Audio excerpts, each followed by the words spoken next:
he made that statement, and he made it several times, he then posed the question, not rhetorically, of course, some say rhetorically, but it does not matter. When he asked, when we say, seek ye first the political kingdom and the rest will be given unto you, what are these other things that will be given unto you? And he then went on a journey of explaining to his audience, the things that will be given unto you are the dividends of economic emancipation. We are going to talk about economic emancipation because freedom of the political kind in and of itself is not an end. We are going to talk about how to eradicate poverty. We are going to talk about how to feed ourselves. We are going to talk about how to harness our resources. And he specifically mentioned we are going to ensure that our coffee farmers get their fair share of what they deserve. We are going to make sure that our gold does not benefit foreigners, but is going to be beneficial to the people of Ghana. We are going to ensure that we build infrastructure and roads for ourselves. We are going to ensure that we have electricity. We are going to industrialize Ghana. And he reminded his audience that the Ghanaians had a great duty, the duty to demonstrate to those who are in the business of doubting that Africans cannot manage their affairs, that indeed Africa could. And he was as consistent as he was passionate. But perhaps one of the greatest things that the Osagyefo Kwame Nkrumah did and said that will remain indelibly marked in the sands of time is the speech that he made on the 25th day of May, 1963. That was the occasion when the 32 heads of states and government of the then independent African countries, at the invitation of Ethiopia's Haile Selassie, assembled in Addis Ababa. And at that time, many of you will remember that the imperialist, whom the Osagyefo had rightly said does not change his character, but only wears different masks, had already started to animate their diabolical scheme of dividing the continent of Africa along what some described ideological lines, but in my view, they were simply a bunch of progressive, retrogressive counter-revolutionaries and progressive African leaders.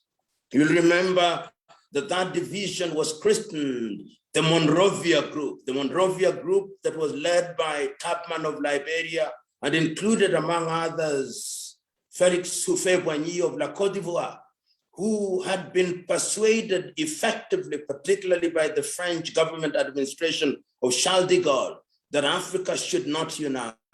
And the more progressive group, which comprised the Osagyefo Kwame Nkrumah, Ahmed Ben Bella of Algeria, Modibo Keita of then the Sudan, now Mali, and a little later, people such as Julius Kambarage Nyerere of Tanzania and Kenneth David Kaunda, known as the Casablanca Group.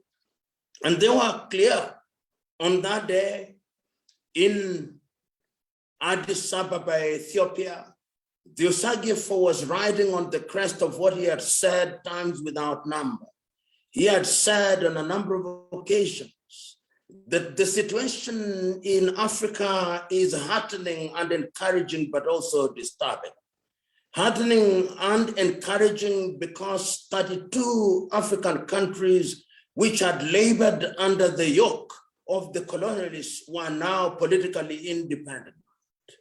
But disturbing because the erstwhile colonizer was already using some within the ranks of Africans to divide the continent. The Osagyefo had reminded the continent that African peoples may have diverse cultures and different languages, but their diversity was going to be the glue that was going to make unity a reality.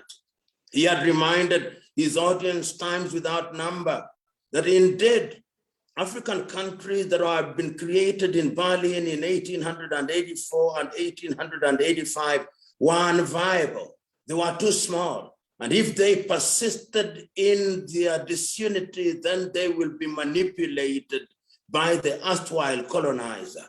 The Osagyefo was as clear as he was prophetic. He himself said that he was already doing the work of prophets without the gift of prophecy, but he had the ability, now history demonstrates to us, to take the pulse of the continent and to read it correctly.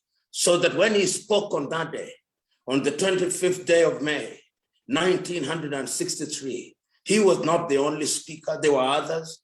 And I can remember excerpts from a few of the leaders. I can remember Haile Selassie of Ethiopia reminding his audience that it was a momentous occasion that Africans were present in Addis Ababa. I can remember David Dacko of Central African Republic saying that he himself and his people were happy that they were now under a new administration which was led by the people of Central African Republic. I can remember Julius Kambarage Nyerere reminding his audience that they did not come to Addis Ababa to underline how important unity was, because unity was a condition sine qua non, but that they were coming there to cement unity. I can remember many of them saying great things, which are now recorded in history. But indeed, many have spoken, the 31 of them spoke, but the standout speech on that day was that of Osagyefo Kwame Nkrumah. He was as passionate as he was direct. He was as direct as he was right. He was as right as he was prophetic. He was as prophetic as he was realistic. And he told his audience, we are gathered here because we are independent. I'm paraphrasing the Osagyefo. We are gathered here. Let us be in the knowledge that the independence that we have regained was not given to us on a silver platter. The imperialist does not give anything for free. He does so willy-nilly. The Africans fought and sacrificed. That is why we are here today. We are here today because our people fought and sacrificed and recognized that the long-term health of the Black man not only demanded but required that we must be masters of our own affairs, that we prefer poverty in freedom rather than tranquility in servitude, the Osagyefo said. But he told them to remember that the neo-colonial project may have been terminated, but there was another project which was being manufactured in earnest, the neo-colonial project. And he said that the neo-colonial project was as pernicious, if not more pernicious, than the colonial project. He therefore told his audience, the only way in which we can immunize ourselves from the diabolical machinations of these shape-shifting neo-colonialists and imperialists is to unite. I hear the Osagyefo telling his audience, let us not leave Addis Ababa without forming a common government. Let us not leave Addis Ababa without agreeing that we are going to have one army. Let us not leave Addis Ababa without recognizing that we need one currency. Let us not leave Addis Ababa without recognizing and ensuring that we are going to have free trade. Let us not leave Addis Ababa without choosing where our capital is. And the Osagyefo went on to hazard, he went on to say, if I was asked, Bangui in Central African Republic would be the capital of that new thing called Africa. And if not Bangui, Leopoldville, now known as Kinshasa. But he then said, my word is not final. My colleagues and the people of Africa will determine that. And he told them, let us not leave here, therefore, without having our foreign ministers convening a meeting at which they'll discuss all issues and report back to us. But they listened not to the Osagyefo. They listened not to him. And what we ended up with was a success from for the Monrovia group. We ended up with a watered down organization known as the Organization of African Unity. The story of the Organization of African Unity is known. We are not saying that he did not achieve certain things. I remember there are certain things that were done under the aegis of the Organization of African Unity, such as the struggle against the Smith regime in what is now Zimbabwe, or the struggle against the apartheid regime in South Africa, or the struggle against the apartheid regime in what was then known as Southwest Africa, now known as Namibia. I can still see them working in the struggle against the Portuguese in Guinea-Bissau, in Mozambique, and in Angola. But to a large extent, the OAU, as some have described, was nothing but a toothless bulldog. Or if it had teeth, the teeth were not sharp enough to liberate Africa from her economic woes. And if anybody doubted the Osagie for Kwame Nkrumah, no sooner had the dust settled in the gains that we had made via decolonization, and even earlier, we started seeing the dirty hand of the neocolonialists. How many of you present here will forget the murderous regime of the Belgians who took out Congo's Patrice Emery Lumumba? How many of you here will forget how the French took out Togo's Sylvanus Olympio? How many of you will remember how they manufactured coup d'etats? How many of you will forget how the Osagie for himself in 1966 was removed from power? How many of you will forget how Nigeria's Nnamdi Azikiwe was removed from power, and how Tafawa Balewa, the then prime minister, was liquidated, and the sojourner of Sokoto's Ahmadu Bello? How many of you will remember how they treated Algeria's Ahmed Ben Bella? And one can go on and on. How the coups then became the way of neutralizing the gain that we had made. So the Osagie was right. And we went and are still going through a difficult phase, a phase that vindicates the Osagie. So vindicated with the Osagie that in the year 2000, the African nations started re-examining the efficacy of the Organization of African Unity, and they agreed that they needed to go back to what the Osagie had said. I remember so very vividly during the chairmanship of South Africa's Nkosazana and Dlamini Zuma, when she became the chair, she wrote an imaginary letter to Kwame Nkrumah, telling Kwame Nkrumah, we apologize to you, Kwame Nkrumah. You told us to do certain things in a certain way, but we forgot. But now that we have had the scales removed from our eyes, we shall retrace our steps. We shall not persist in our foolishness. We shall correct our mistakes and do what you prescribed to us 50 years before. And that is how the African Union came into being before she was appointed. And that is how we now have the African Union and Africa Agenda 2063 saying the very same things that the Osagie had said. If you look at the Africa Agenda 2063 and listen to the speech of the Osagie for Kwame Nkrumah, it is a rehash of the same. If you look at earlier initiatives such as the Lagos Plan of Action of 1980, it is the same thing that the Osagie had said. If you look at the Lomé Agreement of 1975, it is the same thing that the Osagie had said. If you look at the 2000 Cotonou Agreement, it's the same thing that the Osagie had said. If you look at the Africa Continental Free Trade Area, we started operating in Accra, Ghana on the first day of January this year, 2021. It is the same thing that the Osagie had said.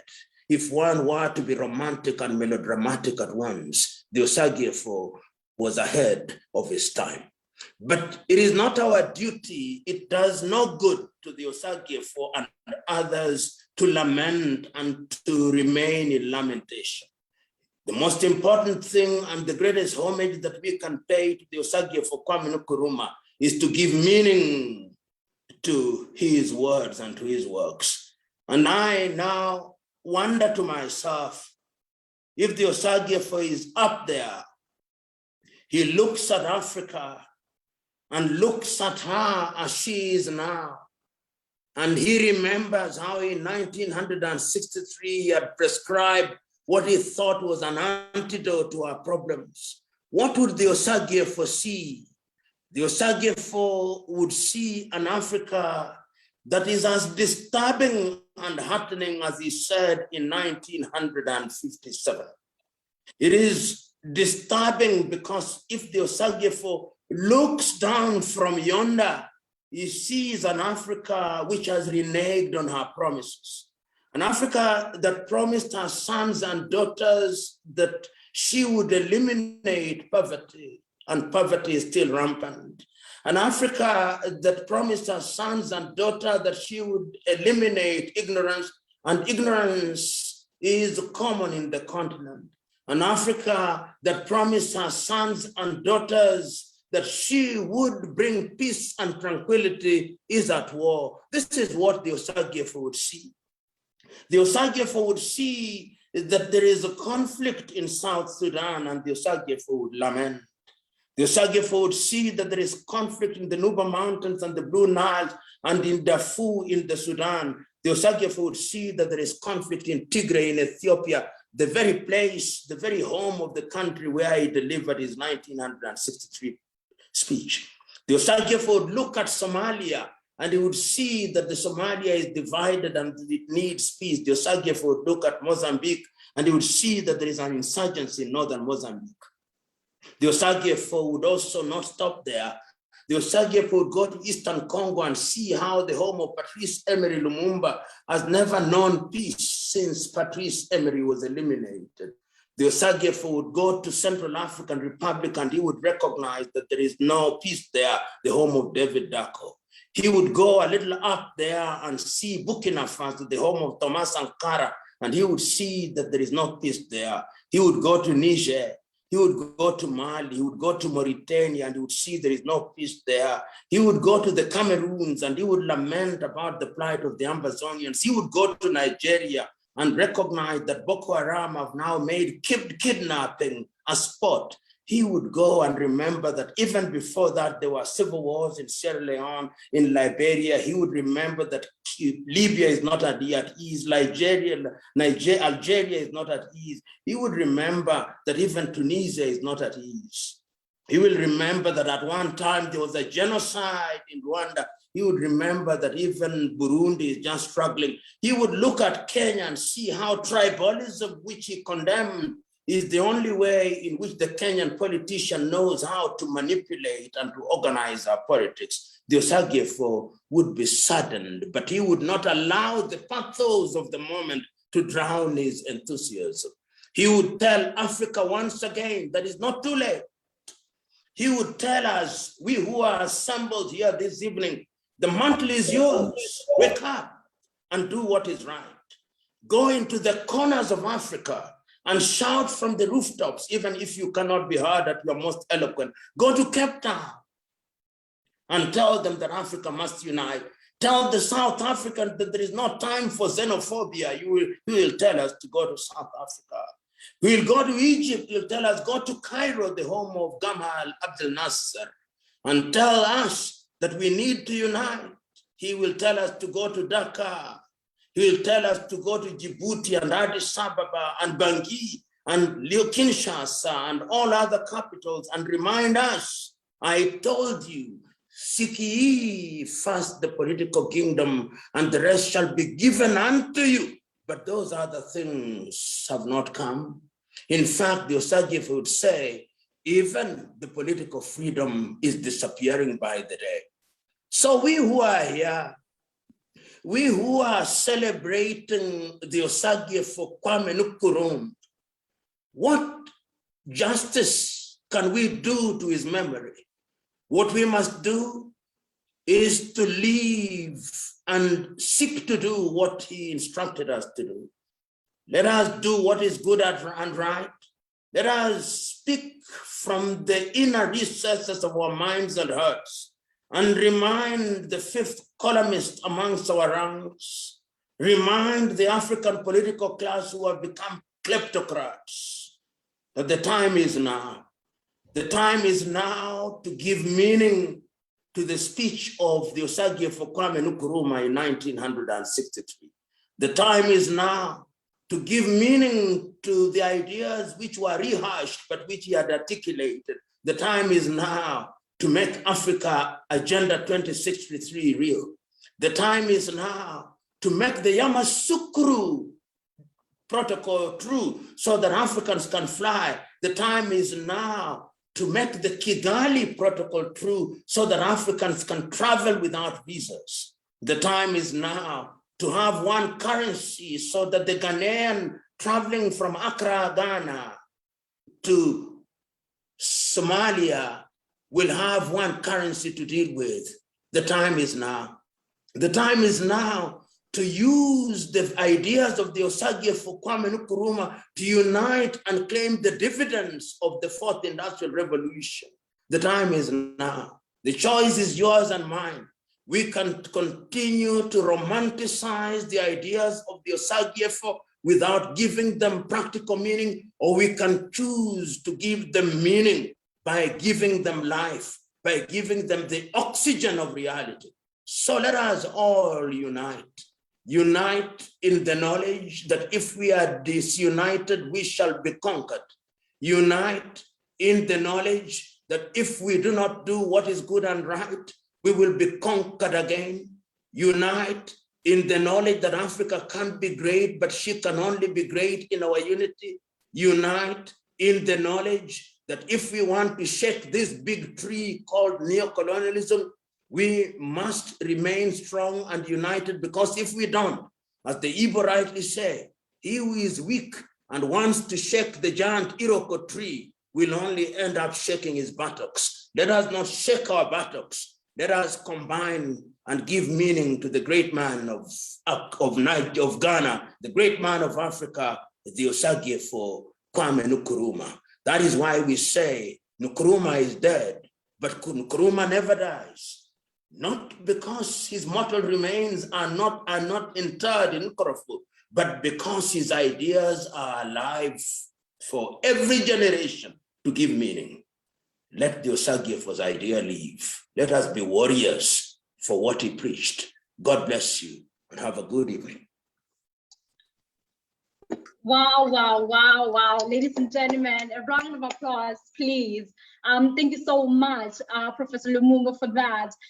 You said, you know, giving meaning to his words means that us basically making sure that the Agenda 2063, that which he actually, you know, dreamt of, that which, you know, have been actually written. I remember quite very well that, you know, Mama Winnie Mandela actually wrote a letter that she said that it was from the future, the Africa that Africa of our future actually speaking to us, for us to unite and for us to basically work towards making it a better abode for all of us. Thank you so much for that. Ladies, I can't reiterate anything more that Professor Lumumba have said. And in this, at this point in time, I'd like to actually give an opportunity to a couple of questions for Professor Lumumba, or comments if there are any. I'll recognize the hands, and also if you are able to ask the question on the chat box, please go ahead and do that. And ladies and gentlemen, also may I please appeal to you to make sure that you have muted your devices, mute your mics, please, unless if you are actually chosen to speak.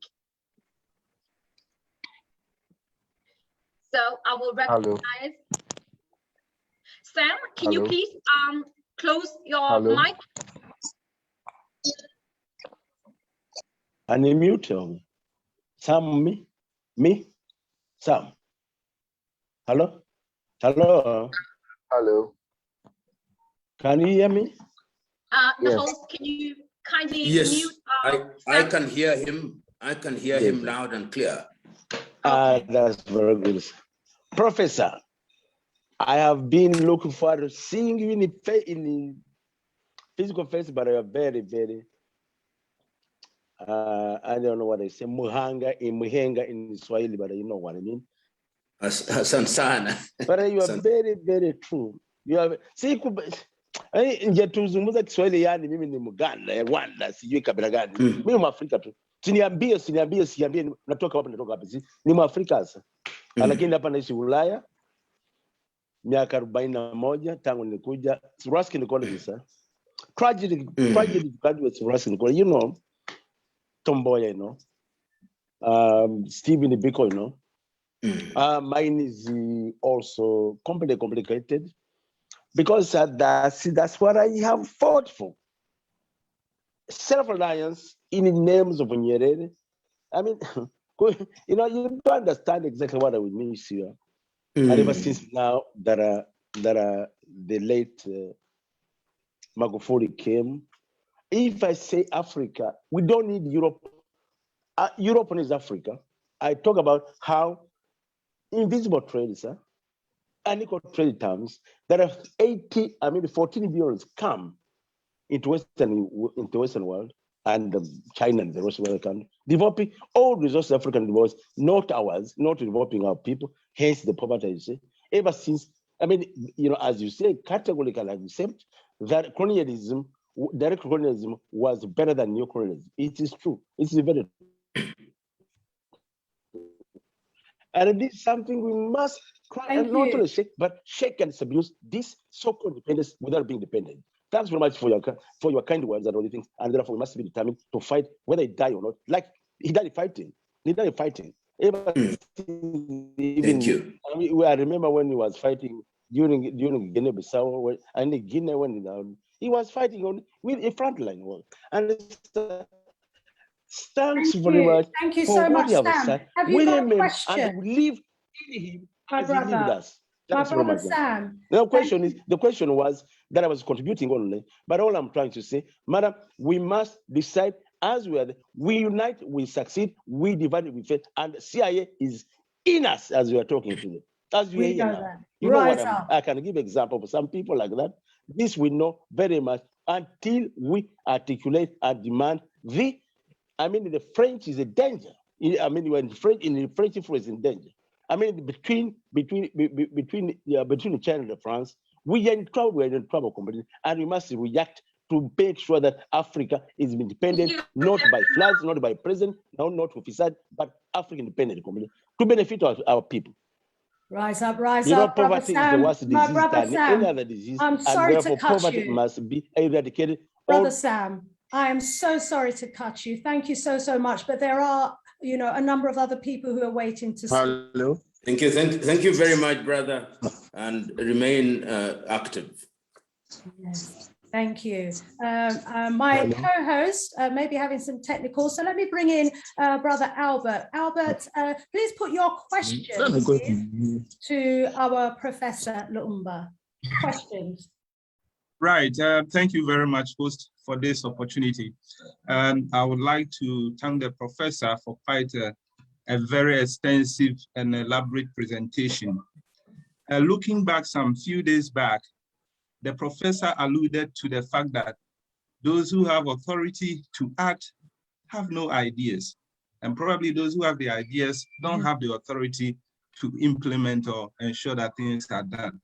So I just want to find out, bringing it to our level. Right now, I'm inspired, I'm motivated. So on the level, individual level, how do we carry out this agenda?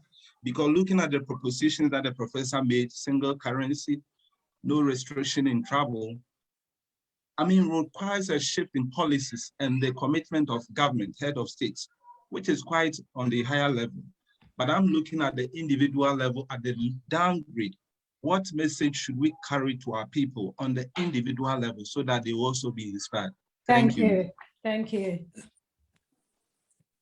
Thank you very much. Let me say that at the individual level, there is an element of self-sacrifice and dedication. But if we remain at the individual level, we'll be weak and our voices will be ignored. So what is important is that we should look out for each other, those who share in the same vision. This institute, which is now created for the purposes of giving practical meaning to the ideas of the Osagie for Kwame Nkrumah, should be an institute that looks out for others. Many of you will agree with me and will know that you belong to possibly 20 organizations which are Pan-African organizations.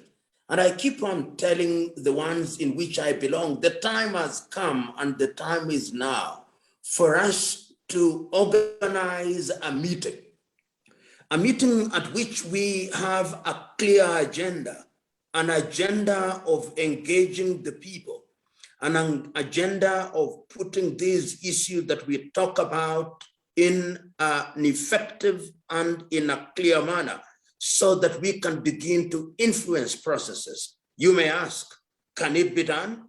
Yes, it can. I'm quite certain that during the colonial period, there are those who said, how can we possibly defeat the colonialists? The colonialists was defeated. We now have in a number of African countries, those who occupy positions of political power who are doing everything to destroy Africa. They are dividing Africa along ethnic lines. They are dividing Africa along religious lines. They are dividing Africa in many ways. If you see the reemergence of coup d'etats, particularly in West Africa, recently in Chad, and of course in Mali now, the home of Guinea, the home of a great African, Ahmed Sékou Touré, is because the politician in Africa has succeeded in manipulating the people and in ensuring that they use office to abuse the people. So my answer is, we are beginning to find each other. A forum such as this in itself is indicative of the fact that we are opening our eyes. So you and I, and others in this forum, and others who are not in this forum, our duty is to look for each other. And when we do, and we begin to make demands of governments, you imagine, I always imagine to myself, that if all these Pan-African organizations were to have a common forum and to make a statement that during a single week, next year, or whichever time they choose, they are going to picket around the offices of government on a single day in South Africa, in all the 55 countries, to make demands and to submit memoranda to the political leaders. You imagine how Africa would be woken up, that people are speaking the same language from Banjul in the Gambia to Conakry in Guinea, to Djibouti, to Hargeisa in Somaliland. It will be amazing. That is how we should begin thinking. And when we begin thinking like that, I believe the ideas of the Osagyefo will be given practical meaning. Hello. Shay, thank you so much for that response, Professor, and for that question, my brother. I'm hoping that in our professor's response, he actually addressed some of the, he also responded to some of the questions that were going to come. But because of time, we're going to have to leave it there and move on to the next question, to the next speaker. But I'm hoping if our professor is able to remain with us, we can skip the break and put more questions to our beloved professor, because this is indeed an honor and an opportunity to have this one-to-one, you know, with and share and hear from him his wisdom and his knowledge. Okay. Thank you very much. Thank you. I'll definitely stay in a little longer to listen to my other colleagues. Oh, wonderful. Thank you so much, Professor. It is indeed an honor to hear from you. I'm sure we all agree that we're all learning so much. And we're going to learn more as well from our next guest speaker as he comes. Let's welcome our brother, Jonas Attindi. And he served on the Ghana representative for the H. Brown Institute for Sub-Saharan Africa between 2004 and 5, and then between 2006 and 8, served as a country's director for the SIFE in Ghana as well. He's traveled extensively across Africa, and obviously in so doing, he's seen the needs and what's required. And he has also been involved in training the tertiary students on entrepreneurship entrepreneurship. And so he's going to be coming to us right now to speak about the AfCFTA. And wow, it's so important that we begin to think of the African Continental Free Trade Agreement and what it can actually mean for small to medium-sized businesses. Without further ado, let's welcome our brother, Jonas Attindi. Thank you. Thank you very much. And I want to thank Professor Lumumba for those sterling remarks. I want to thank the organizers of the event for putting together this very important forum. I don't think this forum could have come at a more timely or opportune time, if you will.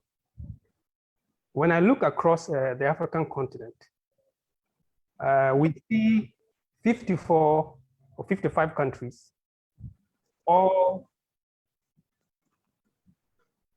that are free, politically speaking. But there's not a single one of them that are free, economically speaking. To me, this is not by coincidence. This is by design. What we need to ask ourselves is, why is it that the former colonial powers were more eager to grant us political independence, but have never since found it appropriate to free ourselves or to free ourselves from them, economically speaking? That to me suggests that, as Nkrumah said, the political union or unity of Africa is the means to which we can accomplish the economic integration of Africa, thereby making Africa. It is with that as a context that we can better understand why the Africa Free Trade Agreement or area is so important. If you look at the field of economics, there's a particular model in economics or a theory in economics called the flying geese. And the flying geese model basically stipulates or postulates that resources would flow from the more advanced economies to the less advanced economies. And this is simply because as economies grow and mature, the cost of resources begin to increase, thereby reducing their competitive edge. And so when you look at the history of the world in the past 200 years or so, find that the slave trade occurred, and the slave trade generated so much money for Europe that it started what is called the Industrial Revolution. That created economic surplus for Europe. Europe then used that economic surplus and invested it in the Americas, which gradually led to the emergence of America as a superpower. That excess surplus in the Americas was then invested in Asia, giving rise to the 7 tigers of Asia, and now, of course, China. Now, all eyes are on Africa. The wealth that Asia is creating is now being directed towards Africa. And the question that we should ask ourselves is this going to be another scramble for Africa?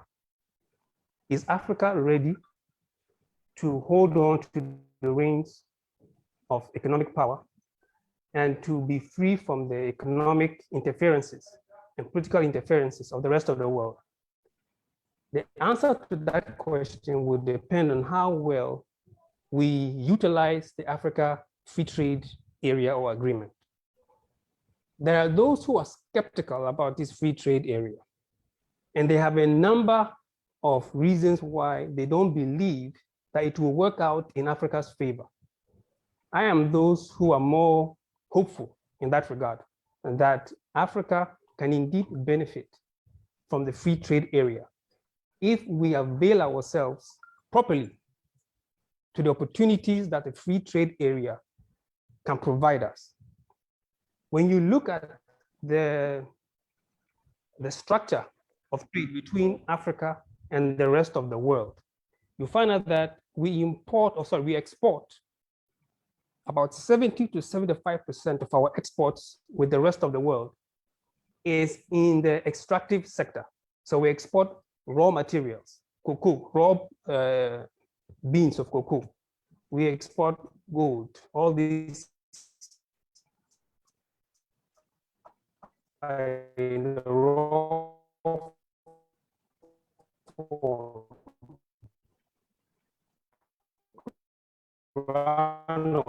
Whatever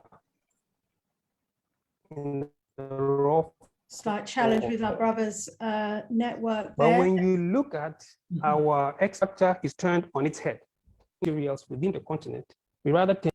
Hello, can you hear me? Hello, Yes, you're back with us now, my brother Jonas. You're back with us. Thank you. If you don't mind, we'll try to put off the video and see if that would stabilize my internet connection. Is that okay? Yes, yes, that's fine. Okay. So as I was saying that, but if you look at the structure of trade within Africa, among the African countries,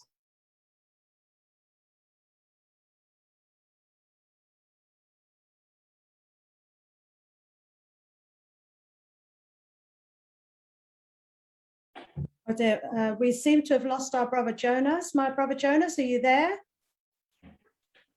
Are you there, Jonas? Okay. I'm sure our brother will come back to us as soon as he can. Okay. And this is precisely why we as Africans need to take control, of all of our own networks and systems, because, we're in a situation in most of the countries where, we're not even in control of our own internet, our own satellite, and we get a substandard network service, We can't rely on others to do for us. We absolutely have to do for self. It seems we've completely lost our brother Jonas, but whilst we wait for him to come back, we still do have our Professor Lumumba in the house. Brother Elm, you had your hand up. You wanted to put a question to Professor before. Let me give you the opportunity to do so now, and please keep your question brief. Excuse me, Sister Shanice.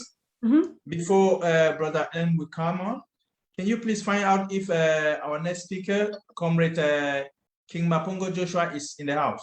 Okay, I'll look through the participants. Will do. Okay. Yes. Hello, everyone. Ilem Rodney from Uganda, student at Makerere University. I am so grateful to be part of this. I'm a student of political science. So I was trying to understand what Professor Lumumba was trying to give us there, and what is emphasizing on is probably unity. But I see now, I want to quote Cheikh Anta Diop for he said that by isolating oneself from the historical framework, one becomes exhausted in a false battle without knowing it, slicing the air with sharp sword lashes, you get. And also talking about Karl Marx, say that to be radical is to understand things from the roots. And I'm so happy that Professor Lumumba has given us the insight of how things have been happening, but still there are two things that are also happening. How will we manage these issues, these prevailing problems in Africa with the existence of religion that is a converted kind of Christianity and these other new religions or denominations that have started, that are already in the continent, and as well the global capitalism. We are in the form of we're in the 21st century, and you're dealing with a generation that was born after the computers. We are called the bugs. And we are too complicated in that we are facing a lot of things. There's technological advancement against political retrogression. So we have to first understand, how are we going to compromise the technology that we are in right now and what is happening. And this will still take us back to the education system. Thank you very much. So, thank you for that thank question. Thank you very much. That is a question that, of course, needs a longer period to answer, but just very briefly, one of the things that we must recognize is that throughout history, and there is evidence, as you will note, from Europe, from the United States of America, that will answer your question, that unity is not for the faint-hearted. And sometimes when we talk about unity, we are understood to be very simplistic. We are not being simplistic about it. We are not saying that one day all the countries will go to Addis Ababa and then they say, we are now united. We are saying that unity is a process, it is constructive.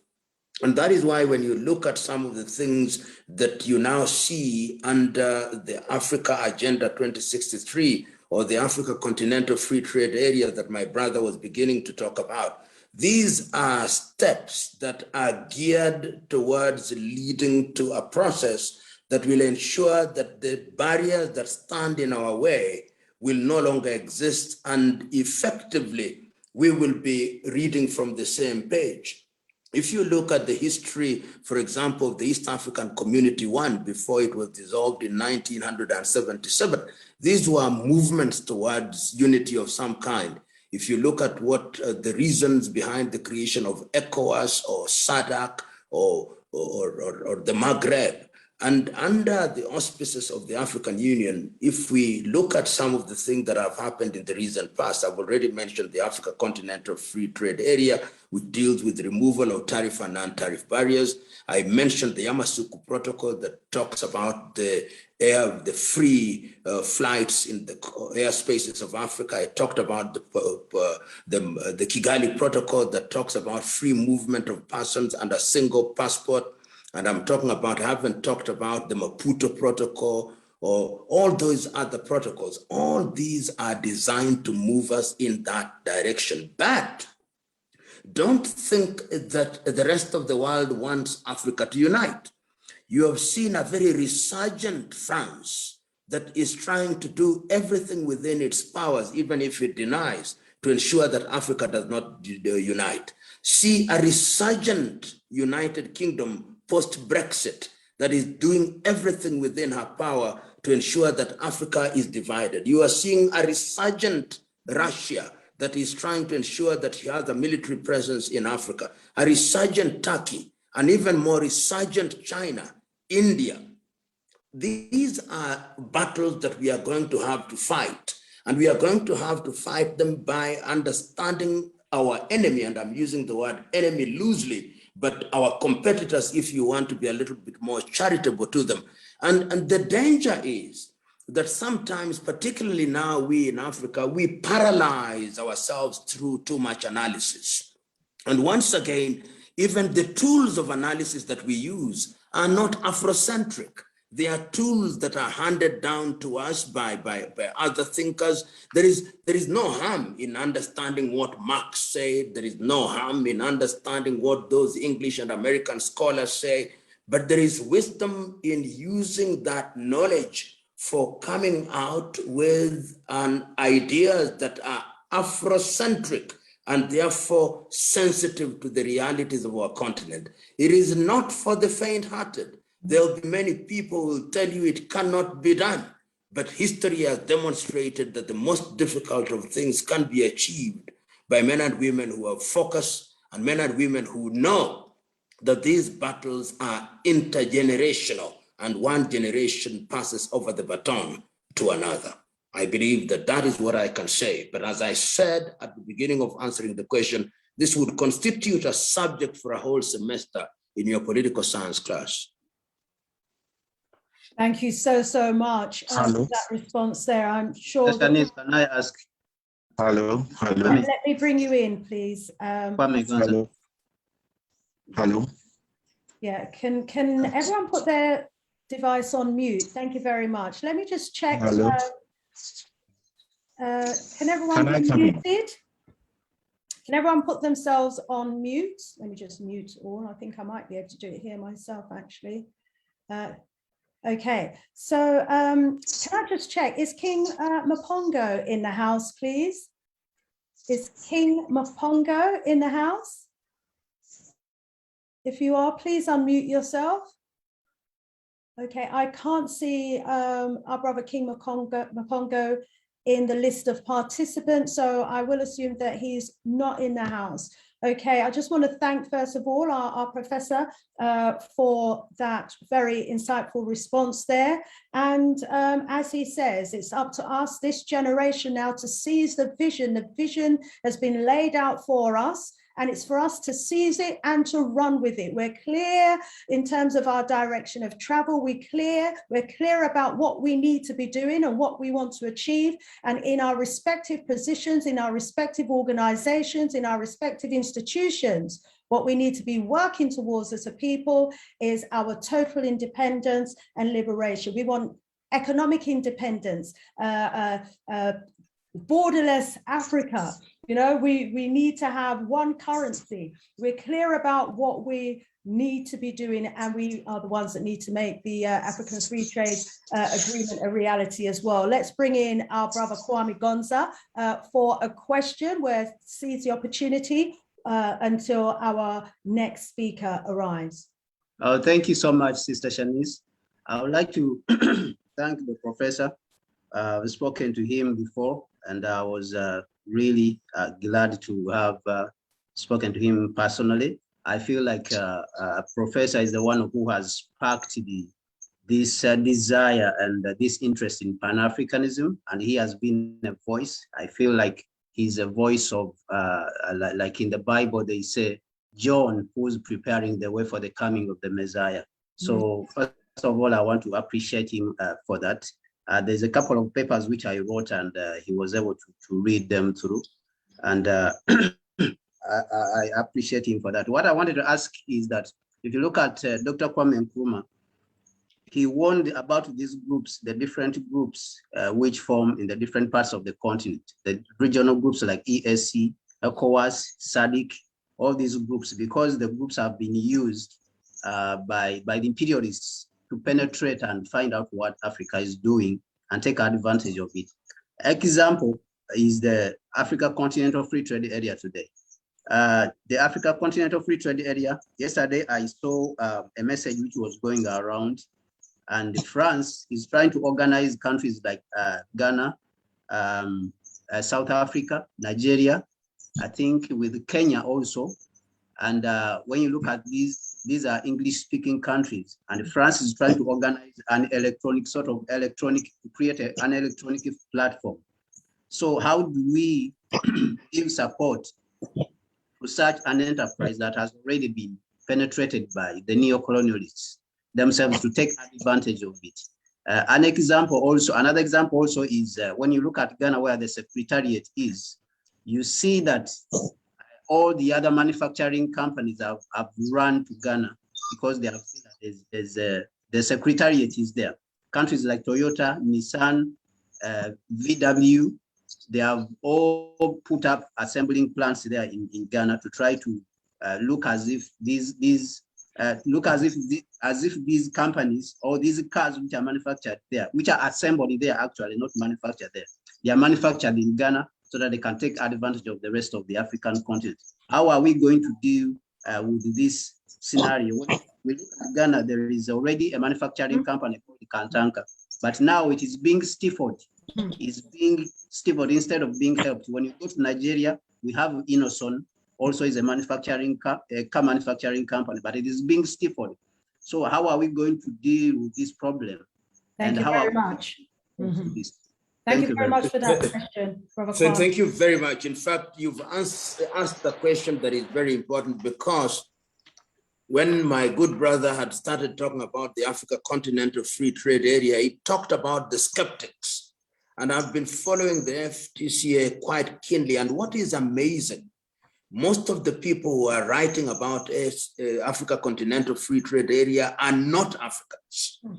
And what then is happening is that they are creating the exact scenarios that you are talking about. For example, when you are going to talk about the removal of tariff and non-tariff barriers, and we are going to deal with the rules of origin. an item that is assembled in Ghana is going to be deemed to be a Ghanaian product, while the only thing that has happened in Ghana is that it has been assembled, and it is essentially a Chinese product. And I think it is important that we are awake to these realities. You can now see there is a scramble for Africa.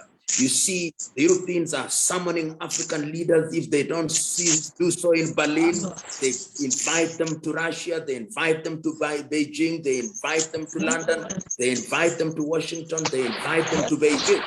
Unfortunately, and I feel very sad when I say this, it appears that our political leaders are so susceptible to manipulation that they are incapable of seeing some of these schemes.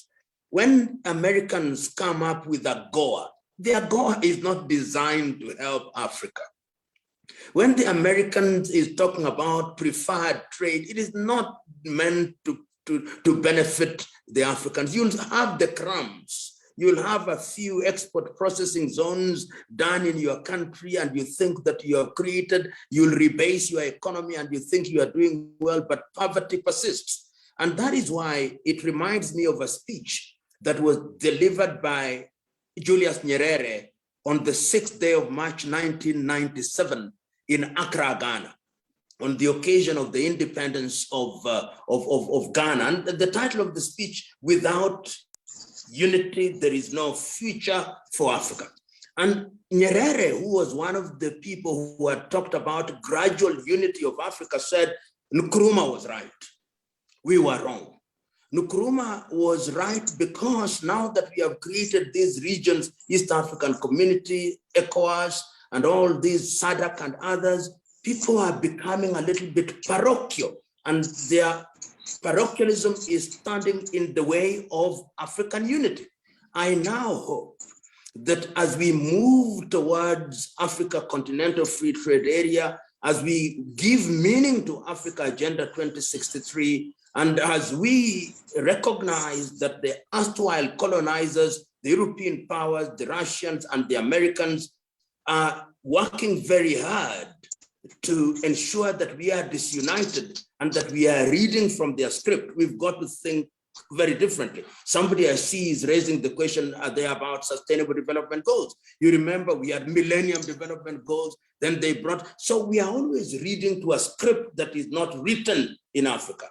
In a nutshell, Kwame, I can't agree with you more. You are right, and it is your generation. It is our generation, your generation, that must now begin to bring these things to the fore. What our universities doing when all these articles are being written? What our government's doing in terms of research and development financing universities? If we don't do this, the Chinese are going to take over. The French are going to take over. Ask yourself, why should we have something called the Commonwealth? For whose benefit? If it is a body of equal partners, why is the British monarch the head of it? Why do we have an organization called former French-speaking countries? Why? Why do we have an organization called former Portuguese countries? Why? If we have the African Union, why can't we do our things under the African Union, and then we meet the rest of the world from the standpoint of the African Union? And this requires a people who are going to speak and to act.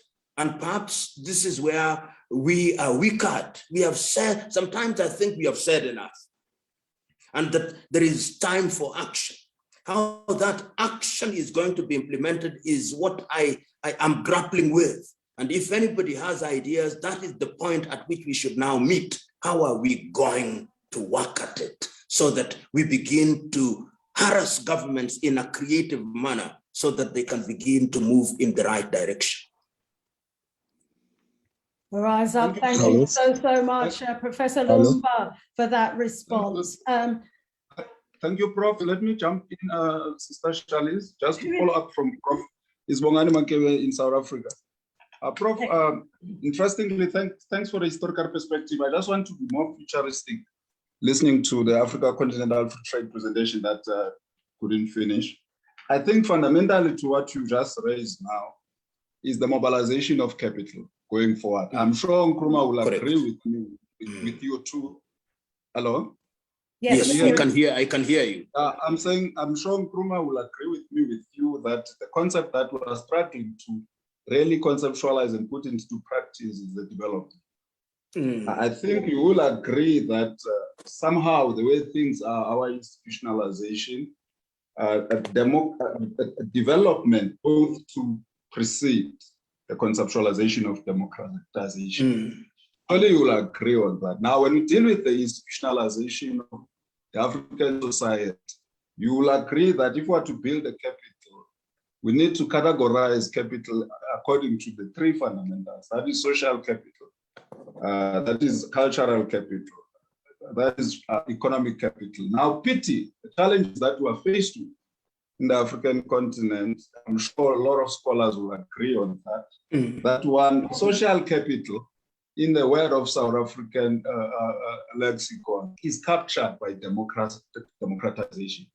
Social capital is captured by democratization. That is challenge number one towards Pan-Africanism. Cultural capital is characterized by deracination, uprootlessness of African people. The result is in a state of bankruptcy. My brother Bonganai, we need Economic to capital. question. Economic capital is characterized by financialization. Those three fundamentals, they build our institutions. Should we have institutions that are built on the basis of our cultural capital, social capital, we'll avoid the situation of financialization that is characterizing the economic capital. Now I am saying those are the challenges that the Pan-Africanism is to deal with to address the issue of development.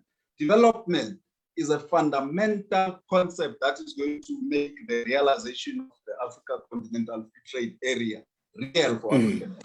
Thank you so much, my brother Bonganai. Just to finish up, if we are unable to contemplate development around value chains towards industrialization to build Africa, the 2063 that we are looking at, we are not going anywhere. Therefore, the mobilization of capital around these three, the unrootedness of the capture of social capital by democracy, the derationalization of our culture to deal out with the financialization, it will lead us to better institutions. Thank you. Like we Thank you, Bonganai. Thank you. Yes. I think that what you are saying just in one line is so important that I personally would also want to benefit from your articulation, perhaps at a different forum, because this forum and the question and answer session does not do justice to what you are trying to explain, because they are very deep issues, which if we don't wrap our minds around, we'll just be scratching the surface. I can't agree with you more. And I thank you very much for that articulation. I look forward to engaging with you outside of this forum. Wonderful. Thank you so much. Can I come in? Just a moment, please. Hello. Let me just check if we have King Mapongo in the house as yet. Do we have our King Mapongo in the house?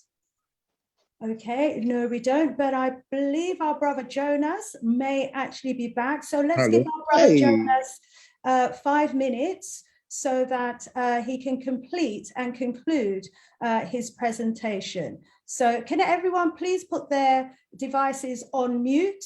Let's bring back in our brother Jonas for 5 minutes so that he can conclude his presentation, and we will go back into Q&A until our brother we're joined by our brother King Mapongo. So we're very privileged here to have had this extended Q&A session, but please hold for now. Thank you. Brother Jonas. Sister Shanice? Yes, my brother. Yeah, please, before Comrade Jonah comes in, I would like to acknowledge the presence of Honorable Dr. Nobole Nkambane, Deputy Minister from South Africa, who is present here with us. She'll be speaking in one of the events, I think on Thursday. So I just want to recognize her presence and to inform everyone that she's here with us, and she'll be speaking on Thursday during our next event. Thank you very much. I think Brother Jonas can come in now. Yeah. Thank you so much. We're deeply honored indeed. Thank you. Let's go over to Brother Jonas. 5 minutes, my brother. Okay, thank you. Sorry for the erratic connection on my end. And so let me just wrap up using the last 5 minutes here. So the way I see it, based on the backdrop that I've given, we have two options as the African continent. We have two options. It's either we open up our economy and have no free trade agreement, or we have a free trade agreement. The question we have to ask ourselves is, under which scenario will African entrepreneurs and Africans in general be protected? Is it under a no free trade agreement or under a free trade agreement? With a free trade agreement, which is the first step to the process of full economic integration, we would have preferential treatment given to goods and services originating in Africa. And so if I am sending goods to South Africa and Europe, or let's say Germany is also sending goods to South Africa, my goods would have a privilege over the goods that are coming from Germany. And that is only happening because under the free trade agreement, there is preferential treatment for goods coming from within the continent, as opposed to goods coming from outside the continent. So that's the first step that we have to recognize. It gives us a fighting chance. Without it, we are sitting ducks.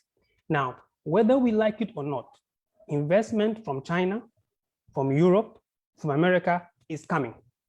It has been coming and it will continue to come. The question is, how can we build capacity for ourselves and thereby compete with them on equal footing? The free trade agreement, it is what is going to give us the platform, the opportunity to engage in that fight so that eventually we can have the economic base to compete effectively with those countries. Now, someone mentioned, I believe it was a good professor himself, and there was a question that came from the audience that talked about the root of origin. The rules of origin, as we speak, is a major bone of contention. In fact, they haven't even yet concluded negotiations on the specifics because it's such a contentious issue. So basically the rules of origin dictates that. And so it takes care of the question that somebody asked about Ghana assembling cars from China and then exporting them to another African country. What the rules of origin state is this. And again, it protects an entrepreneur.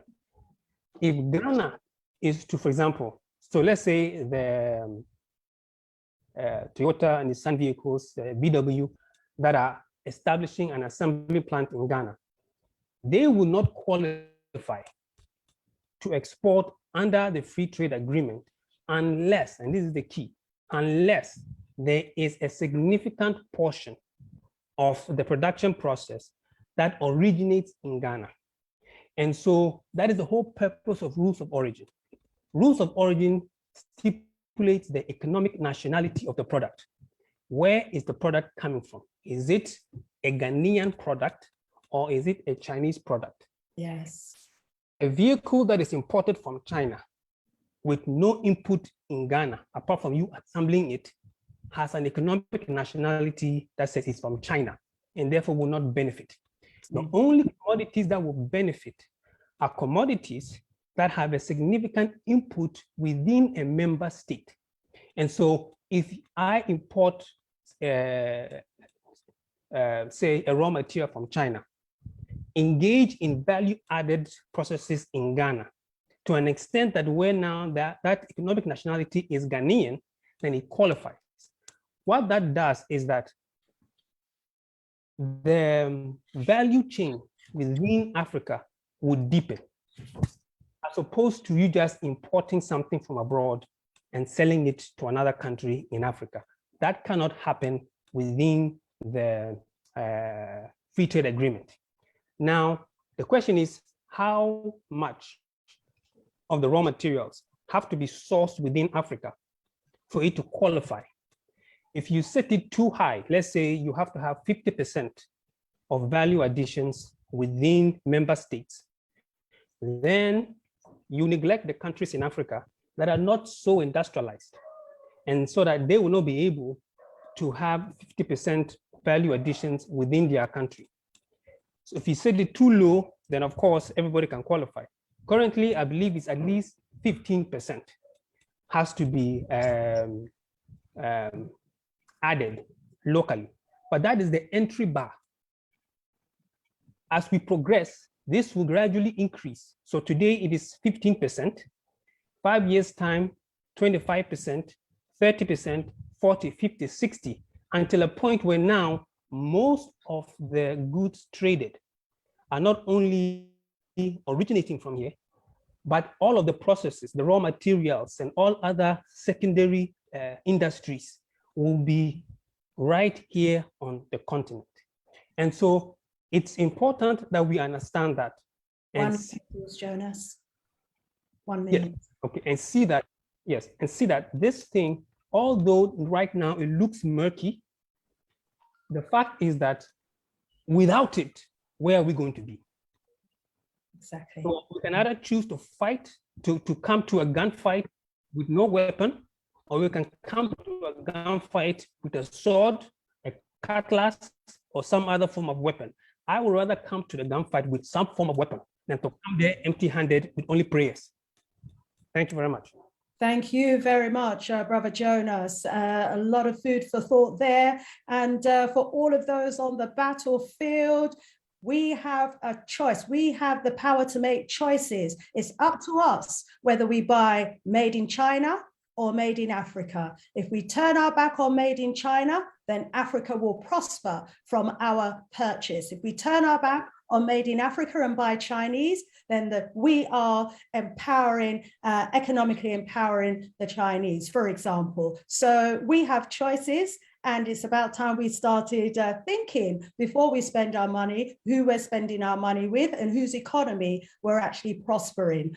So rise up, Brother Jonas. Hopefully we'll have time to come back and ask you some more questions at the end.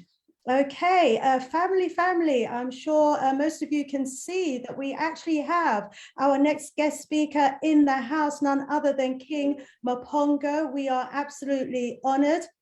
I'll take on the points that was made earlier about spending too much time doing introductions, but I just want to say that our brother Joshua Mapongo, a formidable and outstanding member of our community in terms of our struggle for liberation. He certainly educated me enormously as I watch his food for thought videos. And if you're not watching his food for thought videos, you're missing out considerably. In these videos, we are enlightened on a daily basis. King Mapongo is also written extensively, developed, produced, and presented, and anchored on TV programs. He does a whole range of shows and debate programs, and he has presented on educational channels as well as others. King Mapongo is the CEO of the Institute Farmers of Thought. He also has two organizations, Zimbabwe Indigenous Movement, ZIM, and AIM, Africa Indigenous Movement, which looks to house all of the intellectual property of how to transform Africa, a template for every other nation. Without further ado, let's welcome our brother, King Joshua Mapongo. I'm greatly humbled, and thank you to my esteemed friends, Professor Lumumba, Julius Malema, and other contributing members on this platform. What a time to be alive. What a time to witness and be testimony and bear testimony to the transformation that is happening on the continent. What a time of a great awakening. What a time for change. And when the young African warriors across the vast land of this great continent are beginning to open up their eyes and realize the value not only that the continent has, but the value of decision-making as the present generation is securing that future for the children that are coming. We are greatly honored to be on this platform as farmers of thought, as African Indigenous Movement, and as UCA, United Kingdoms of Africa, and finally as ZIM, Zimbabwe Indigenous Movement, to present to the African continent and the greater African family in diaspora, mentioning the amount of change that we are incumbent to begin to think, to implement methods that challenge the status quo, neocolonialism, apartheid, segregation, and colonial oppression that the continent has suffered for the longest of time. However, our revolution is impeded, or it is limited, or it is impaired by the colonial system. Simply said, that the colonial masters were very cunning in their program to design a program which took the African child from education to economics to politics and religion and spirituality, and create for the African child a seamless program that adopts these children as early as infancy and then marinates them in this colonial system so that their fashion, their medicine, their religion, their appetite is altogether whitewashed with European appetites. Our greatest weakness in this struggle has been the educated people who come around now from Europe, from Massachusetts University, from New York, from Edinburgh, from Australia, coming back to Africa with seemingly brown color on their faces, but their mindset has been fully captured by the colonial system.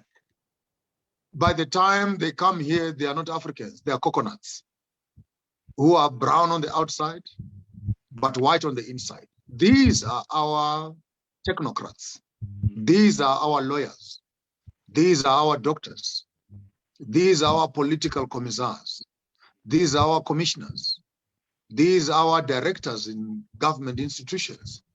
And when they sit in these offices, from Department of Education to Department of Transport to Department of Tourism and all other departments, they are not there to change the system, but to maintain the system.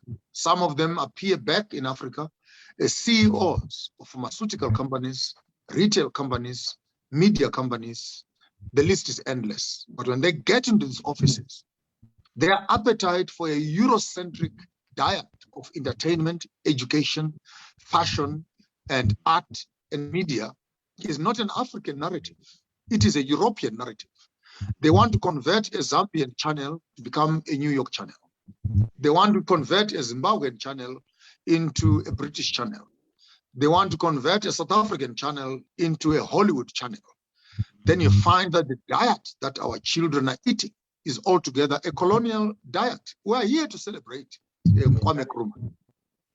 And in that celebration, I will not miss the debate that I saw, or the argument or discussion that I saw between Kwame Nkrumah and Julius Nyerere, which became very heated when Nkrumah was saying, let's change now. Let's change this thing now. And Kwame Nkrumah says, Julius Nyerere, Kwame says, let's change now. And Nyerere says, let's do it stage by stage. Let's be progressive so that we don't frustrate the colonial system.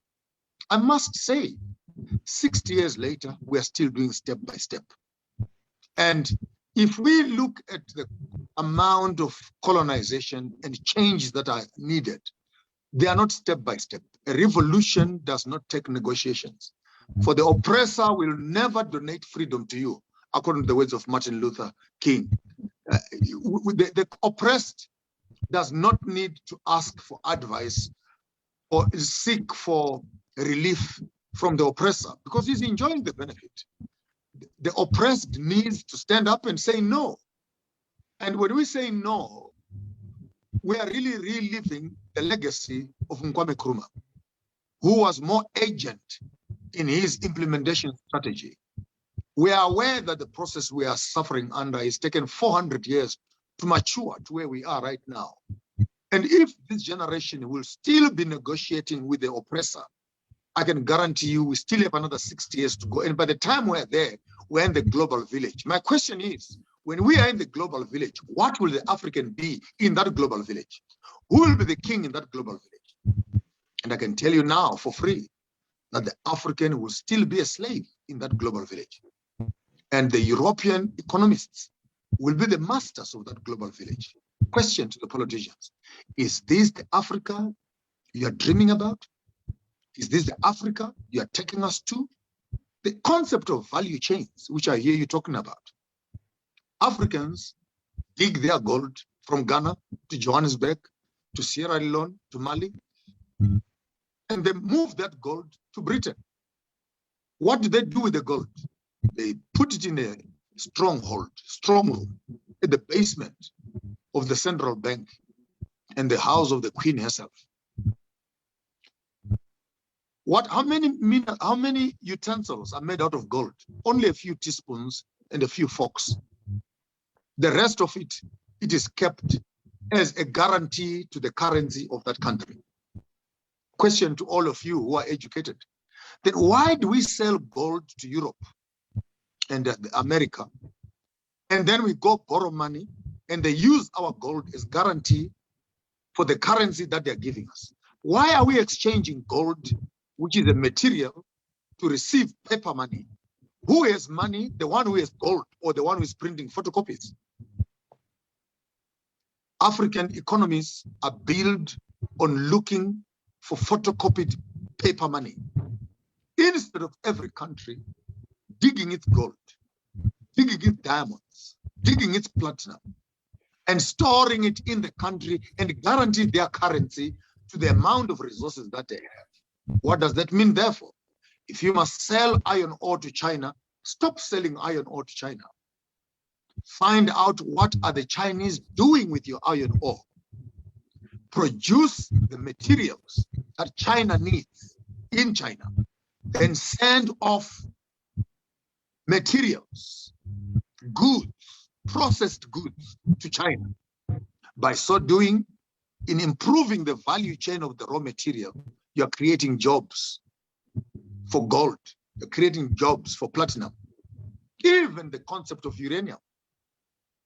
Iran, Iraq, America, North Korea are buying uranium from Africa, which is the third largest producer in the world, to make nuclear weapons. But there's no country in Africa that is producing the same nuclear weapons, which are going to be used against the very same people. Will you be sad if I tell you that 110, 15 years from now, when Africa is being bombed by America and Europe, they'll be using the uranium that you sold to them as raw material, and they're able to convert it into bombs to come and kill you as Africans?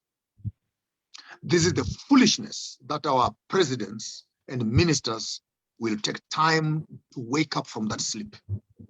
We don't need to borrow an extra dollar. The amount of money Europe has stolen from Africa is enough. We still have enough on the continent to benefit the Africans. As I'm concluding, I want to challenge Professor Lumumba. I want to challenge all other presenters on the ground. I am not good in mathematics. I'm good in culture. But I want to throw a curveball to you. Can you pick up a piece of paper and write the following notes? Number one, what is the value of our forests? In that value, include indigenous crops, medicines, flowers. What's the value of the African water? In that includes the Zambezi, Limpopo, Orange Free, Nile, and etc. Because now the world will be in need of water in the next 30 years. It will be a rare commodity, clean water, I mean. And Africa houses more than 40 to 50% of the cleanest water in the world. What is the value of that water? Number three, Give me the value of the human resource. How many educated people are in Africa? And if you have to pay each one of them at the end of the month, what is the value?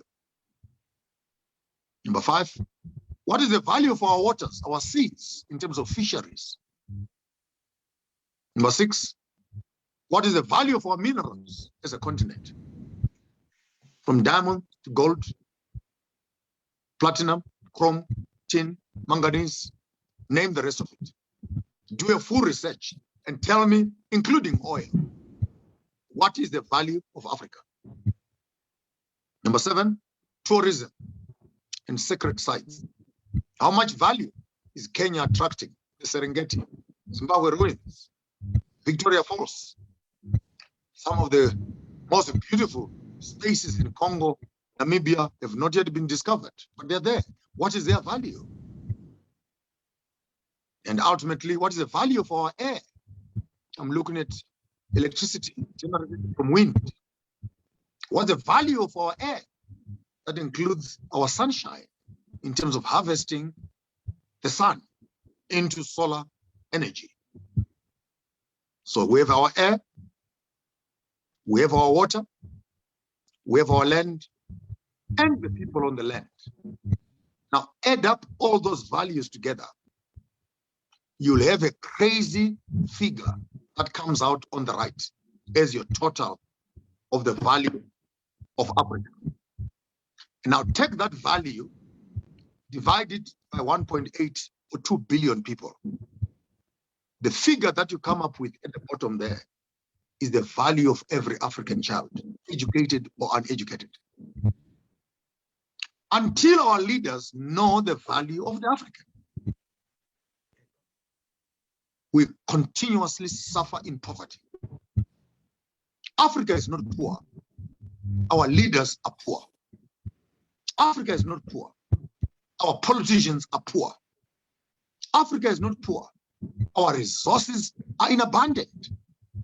But what can you do when our leaders are in a brothel where they are selling African resources to the highest bidder for a house in Mauritius, for a house in London, for a house in Florida?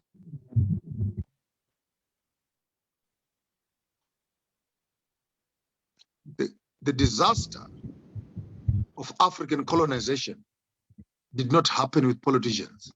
It happened with the royal houses. That the ones who were made to sign treaties with the Royal House of London and Germany.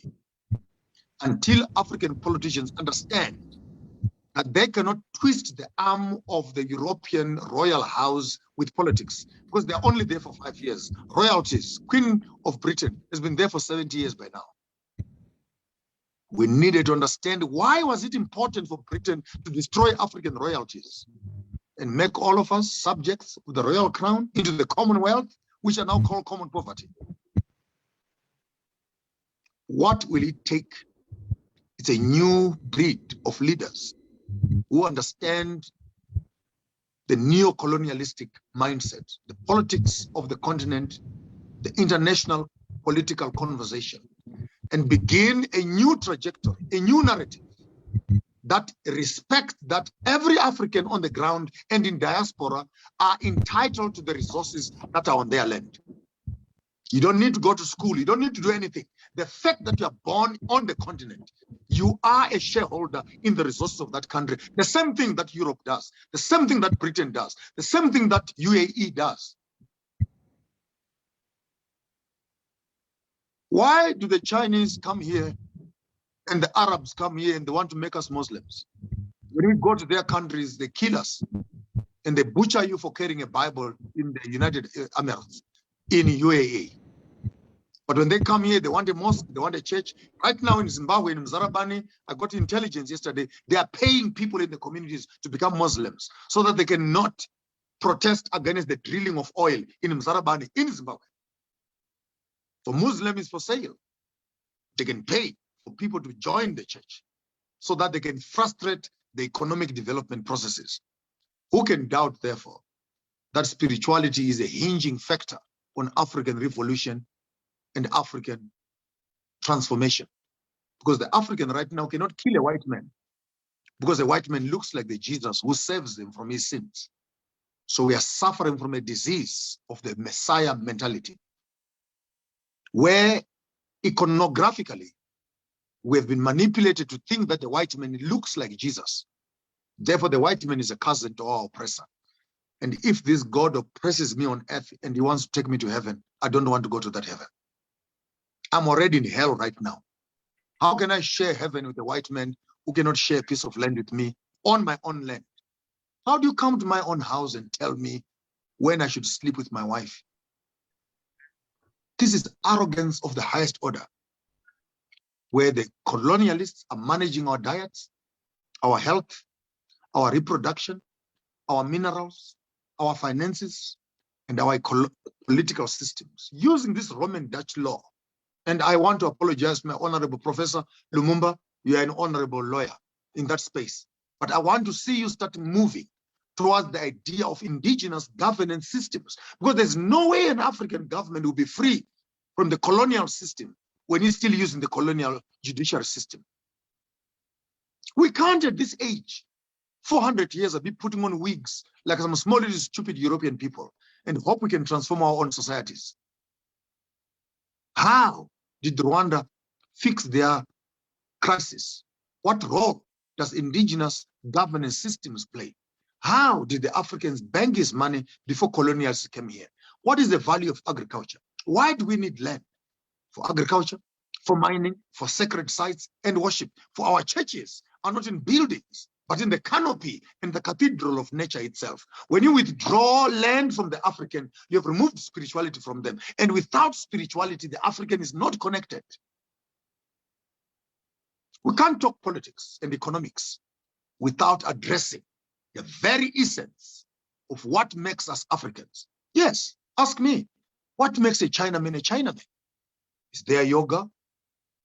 Is their karate? Is their traditions? What makes an Indian an Indian? Is their gods, their fashion, and their food? What makes an American an American? Is their Halloween night?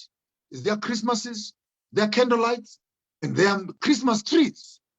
What makes an African an African? Here we are, educated as we seem to be. It looks like education is a passport to escape from being an African. And it's a shame, and a shame that our present educated community have become beneficiaries to a colonial system, and they cannot challenge the system because their retirements are included in that system. You take a black man right now from Edinburgh University, you make him a CEO of Lonro in South Africa. How does he change Lonro when his pension schemes are included there and he stands to benefit 5 million on his retirement? Impossible. So the educated communities have become the Uncle Toms, the rear guards, the protectors of the colonial system. I want to say to Africa, time for change is now. Every African must benefit from the resources that are on the ground.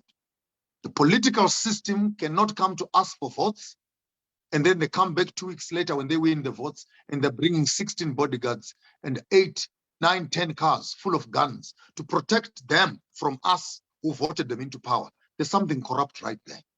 It can't be right that you are protecting yourself from us, like a pastor walking into a church with 6 bodyguards on every side. Protecting you from who? From the church members who are giving you the money that you're looking for. Something does not add up right here. Someone is lying to somebody.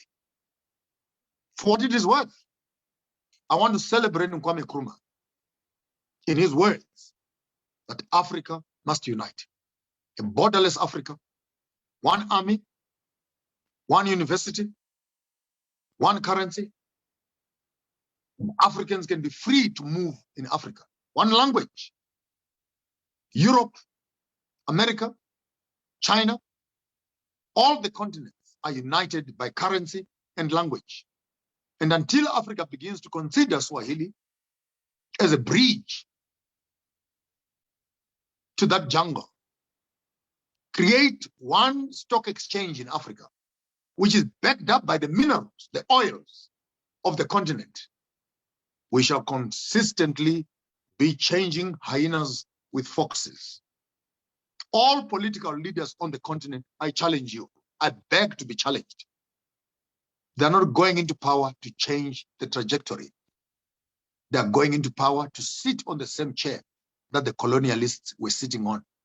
We have new oppressors on the ground, and those oppressors are black. I thank you. Thank you. Thank you very much, brother. Thank you. God bless you. Thank you so much. Let me hand over to my co-chair. Wow. What an education we've been getting over these last couple of hours. Shamir, let me go over to you. Unmute yourself, please. Shamil, unmute yourself. Yes, thank you so much, Shanice and Kimabonga. Thank you so much for those wonderful truths. And in fact, as you were talking, you reminded me of a book that I read quite a number of years ago called Miseducation of the Negro. And in it, he said that all you have to do is to control a man's thinking. The rest is history. And I do actually, concur with you that indeed we need to change the status quo in order for us as Africans to move forward. And so, ladies and gentlemen, I see that time is not exactly on our side for the questions, but I'd like to take this opportunity to actually welcome Dr. Benjamin Anyagwe. I see the chat box is actually on fire right now, and I really hope that we could actually capture these comments and these questions in order for us now to continue the conversation, when we actually have much more time. When it concerns Africa, we will never stop talking, because this is us. This is everything else that needs to be changed.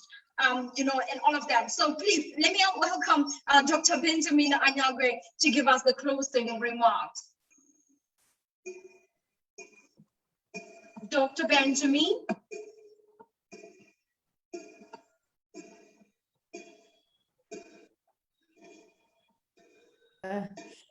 We don't have to have Dr. Benjamin with us at the moment, so that gives us an opportunity maybe to have one or two questions put to King Joshua Maponga. But whoever we bring in, can I say they must just ask a question, please, and not make great lengthy statements. Thank you. One question to Dr. Maponga, and let me see who I can pick. Please, I see Ellen Rodney. Please go ahead and ask the question. Just the question, please. Make it brief. Yes, thank you very much for giving me another chance to say something. I wanted King Maponga to tell us how we can maneuver with religion and this global capitalism amidst all these prevailing problems in Africa. Thank you. I will not waste your time. We need to organize a container and put all these foreign gods in one big box in a container and drive it to the sea and just dump them there. I think their welcome is expired. Enough of the black devil and the white Jesus. If there was a time where Africans needed to wake up, is to wake up and see a black God and a white devil. We cannot be maimed and harassed by Muhammad and Allah, who have never loved Africans. Slavery is happening right now in Saudi Arabia, in Iran and Iraq. We have girls from Kenya who are in prostitution and slavery as we speak right now, under the nostrils of what they say is the most peaceful religion, which is Islam. I've had enough of Zoroastrianism. I've had enough of Buddha. I've had enough of Muhammad, enough of Jesus. Put them in one big container, move them up the Atlantic Ocean in the midst of nowhere and dump them there. If this white God cannot deal with the African, he's foreign to us. If he's scared of the African drum, he never created us. If he's scared of the black color that we are, then he never created us. How can we relate to a God who does not relate to us? Indians have Indian gods. White men have white gods. The question I'm asking you again, Why do you find yourself bowing and kneeling in front of a white God when you're a black man? I thank you. I have a question, please.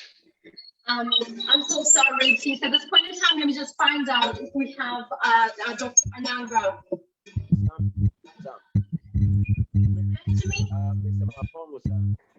I have a question, please. Excuse me, sir, please, wait a minute. Let me just find out if we will have that time for you to ask the question. But in the meantime, can you please mute yourself? Do we have Dr. Benjamin, please? Yes. Yes. Okay, thank you so much. Please, at this point in time, I'd like to welcome Dr. Benjamin Anyagre to give us the closing remarks. It has been such a very wonderful ride of learning, and not only that, but literally challenging, our mindset, literally challenging the status quo, literally challenging everything else. And I'm quite happy that this is indeed the legacy that Kwame Nkrumah wanted us to continue, the kind of conversation that Kwame Nkrumah wanted us to continue to have. So, Dr. Benjamin, please.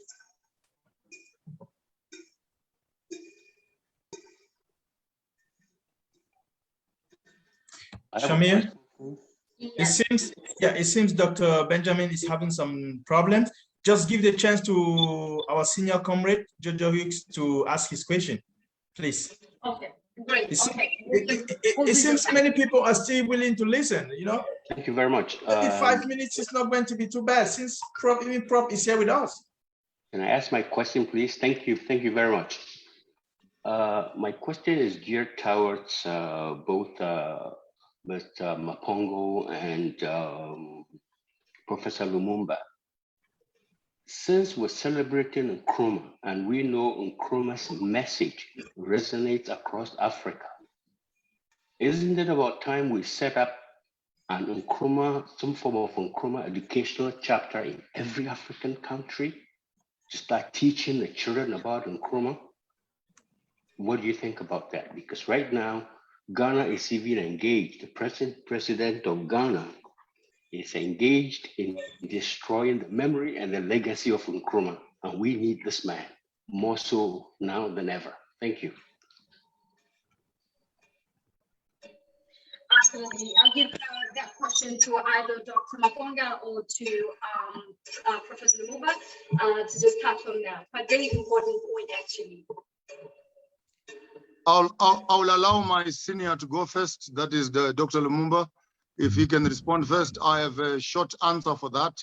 And my answer will be very brief. You as a doctor, you as professionals, you are willing to spend money on buying weaves, makeup, buying cell phones and expensive cars. You're not willing to put $10 into that organization. So don't tell us what we must do. The question is, what are we going to do as an organization, as African children? And until we are prepared to make that transformation, nothing will happen. Nothing stops you from calling 10, 15 people on the African continent with $1 each from 900,000 or 1 million people in Africa who can contribute to that, to setting up that institution and run. We don't run on tears. We don't run on water. It runs on money. And until you as people are prepared to put your value in money, what makes the Europeans powerful and the Americans, they are willing to put their money for their propaganda. But Africans would rather spend money on wines and champagnes than on transformation. And yet you want to see Africa changing. You have leaders amongst you that you don't respect. And when you respect them, you don't fund them. And yet you expect change. I've received a number of comments. People say, we talk too much. We talk too much. We're doing little. How do I do little? I'm looking after my family. I'm also struggling in the same system together with you until you make a decision as to how do we take this thing to another level. Financially, this remains a desktop discussion. I thank you. Thank you very much, Dr. Maponga. Oh my God. Okay, so Professor Lumumba, please, if you'd like to also have a go. Like we just lost Prof. Okay. I think I can take one last question while we're still waiting for Dr. Benjamin. I recognize your hands down.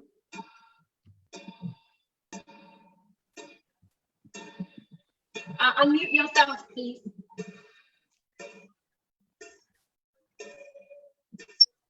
Sam, please unmute. Okay.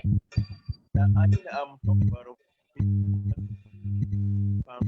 politics of favor and massive realistic state power, social. Sorry, Sam, there is so much interference coming from your phone. We're not actually hearing what you're saying. Can you try and eliminate the interference and try again to ask your question? Thank you. Okay, now, can you hear me now? Much better? Hello? Yes, that's better. I was trying to, I mean, that you made Joshua Mpang was trying to administer. So sorry, Sam. We're not hearing you. So sorry. Now, can you hear me now? Hello? Very faintly. Let's try one more time, Sam. Otherwise, we're going to have to move on because of time. I think But we have maybe Dr. he can type his question. He can type his question. Thank you If so there's much. an interference, then we can respond from there. He can type it on the chat box there on the question side, and we can try and see how we can assist him. Brilliant suggestion. Brother Sam, I hope you heard that. Please type your question in the chat and mute your phone. We're getting a lot of interference from your line. Yeah, thank you. Do we have anyone else who wants to take the opportunity to put a question to King Joshua Mpanga? Okay, let me quickly jump in the meantime. King Mpanga, you know, so much I could say in response to what you said, because it's just been phenomenal learning. I'm in the UKKK here, and what I do know is that they have the power to print money. America has the power to print money. So sometimes if we're looking at the situation from an African-centered perspective, and we're trying to resolve our problems within their economic framework, I think I want to just highlight the extent to which they actually control, monopolize, and dictate to Africans what they can and they cannot do. It's been highlighted here that the wealth, you know, the extent of the wealth that actually exists within Africa. However, Africa is not allowed to print money. And who determines the value of Africa's money as well anyway? We've got to remove ourselves, just agree with all those who said we need to remove ourselves, not just from their legal system, but from their economic system, their education system, their system of governance. Democracy doesn't work for us.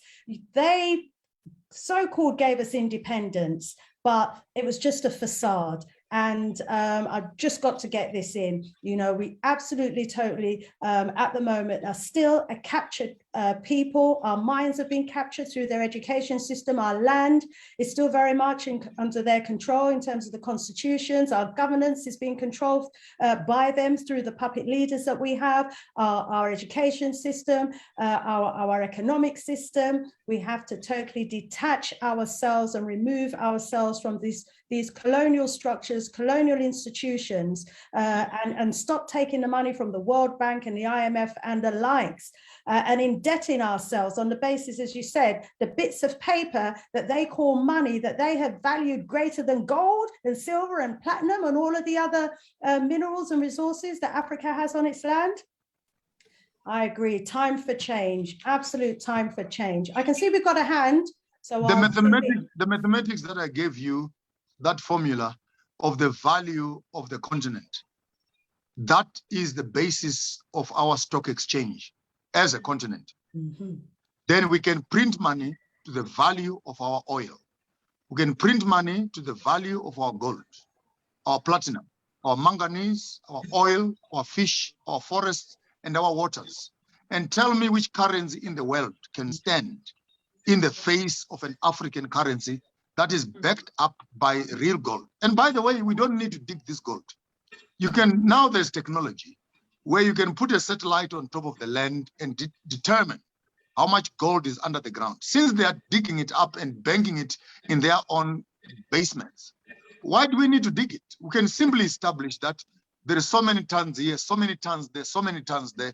And when they are where they are, We can print money on the top side that verifies and that agrees with the amount of resources that we have. So we don't need to destroy our vegetation and destroy our land, trying to dig up these minerals and creating craters and creating dungeons and potholes in our own country, destroying vegetations and destroying our environment to dig these minerals, unless you want to use them for practical tools. But when it comes to gold and diamond, it's a waste of time, because that whole process is only based on change of geographical location. You take the gold from Congo, from Somalia and Mali, and go and bank it up and put it in a basement in another geographical location. So why move the geographical location when you already know where it is? So we need an African stock exchange where all the countries on the African continent can come together and have their own stock exchange. Tanzania, what's your value? Zimbabwe, what's your value? South Africa, what's your value? Congo, what's your value? All these values put together, they create a basis on which the African Union, I feel bad when I talk about the African Union, because that name, what his name, Farke, whatever his name is, we're sitting on that being a French colony, an abuser of the African system, who has no agenda or plan for the African people. And he sits around to drive the African agenda. He's just received another term now for another 5 years. Hell no, where we are going in the next 5 years. One single project of an African stock exchange can change the business in which Europeans, Chinese are doing business in Africa through a centralized economic system that governs even the poorest of the African countries. Because in our resources, even the poorest country and small country like Lesotho can benefit from the resources that are in Congo. Because when we are in a unit, all of us stand in strength. But in our weaknesses, how can a country of 900,000 people like Botswana challenge 1.4 billion people in China? How can a continent fight a country? It's a losing battle. But when we stand as a continent with our resources in one basket, and the international community is coming to do business in Africa, there's a central place where business is being discussed. These are the protocols I thought African Union by now, 60 years after Kwame Nkrumah, will have those systems in place so that we can deal with World Bank, we can deal with IMF, we can deal with European Union, we can deal with the rand, we can deal with the yen, and we can deal with the pound and the euro dollar. For what it is worth, we are not poor. Our poverty is our leadership that is busy entangled in neo-local political German colonized demarcations of countries and borders. Africa was shared amongst colonialists on a dinner table with a pencil in the hand. You take here, you take here. My grandmother on my father's side is from Mozambique. My grandmother on my mother's side is from South Africa. My grandfather on my father's side is from Zululand. My grandfather on my father's side is from Tanganyika, from Zimbabwe. Great Gruswa, which is Menemtapa. I have 6 countries that are locked up in me. And yet I must get a passport and a visa to travel, to go and visit my grandparents because of the colonial borders. This does not work. What made America great, 52 states came together, locked themselves up together, opened up their borders, created a mega economy which benefits people from Florida to Detroit, from Cincinnati to California. And everyone is able to benefit from the great American dream. Question for you: what is the African dream? I thank you. We thank you so much. We thank you, King Joshua. Shamil. Yes, oh my God. So, ladies and gentlemen, in closing, just before I announce when next we're going to be having this fire chat conversations, allow me just to give you like a brief synopsis of what was actually being discussed tonight. So, ladies and gentlemen, Dr. Maponda gave us a food for thought. He said that what is the value of our forest? What is the value of our water? What is the value of our human resource, our fisheries? What is the value of our minerals? What is the value of tourism, our tourism? What is the value of the air that we breathe? Ladies and gentlemen, go home and think about it. Go home and think about it. And then Professor PLO LUMUMBA, he came as well, and he did actually take us through the background of, Kwame Nkrumah. He did say the man was just as passionate as he was direct. I don't know. This means that he was willing to say the things that made people uncomfortable for the future of Africa. And then in that regard, he also was, he basically, we are where we are today. I mean, you look at the Africa Continental Free Trade Area, which is a flagship project of the Agenda 2063. I remember, and I'll reiterate this to you, if you don't have that letter, go look for it. It's a letter from the future that was actually written by Nkosazana Dlamini Zuma. I remember very well when he was during the, the Africa Heads of State meeting, when she read that letter, people thought she was crazy. But look at us today. We are talking about Agenda 2063, which is a vision that Kwame Nkrumah had and our forefathers, and they put it down. And somebody said there is an Africa that is in the future that is crying for all of us to actually work toward. And so with that, ladies and gentlemen, we had so much to learn. We had so much to learn, from the comments, from the questions, and all of that. And I want to believe that indeed, may the legacy of Kwame Nkrumah continue to live on through us by implementing. Joshua Maponga asked us a question and said, what are you doing in your space to make sure that this Africa that we want is a reality? It doesn't take a government. It takes each one of us, a collective, united, each one of us doing something about it. And so, ladies and gentlemen, from me, Shamila Bossi, we are going to be having the next session on the 17th of this month from 4 p.m. this time around to 6 p.m. Ghana time. And so I believe that you will be able to actually see the link and join us next time. It was such a pleasure being with my sister Shanice on this wonderful platform. And thank you to the organizers for doing this. Thank you so much. Thank you.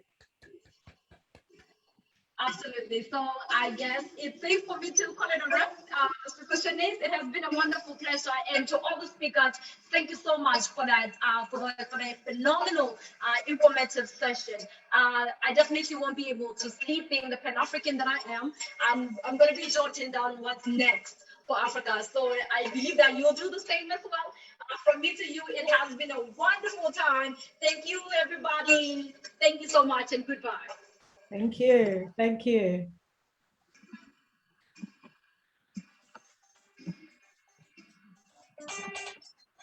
Thank you. Thank you, King.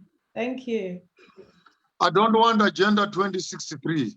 I want Agenda 5063. 400 years program. Then we are talking business.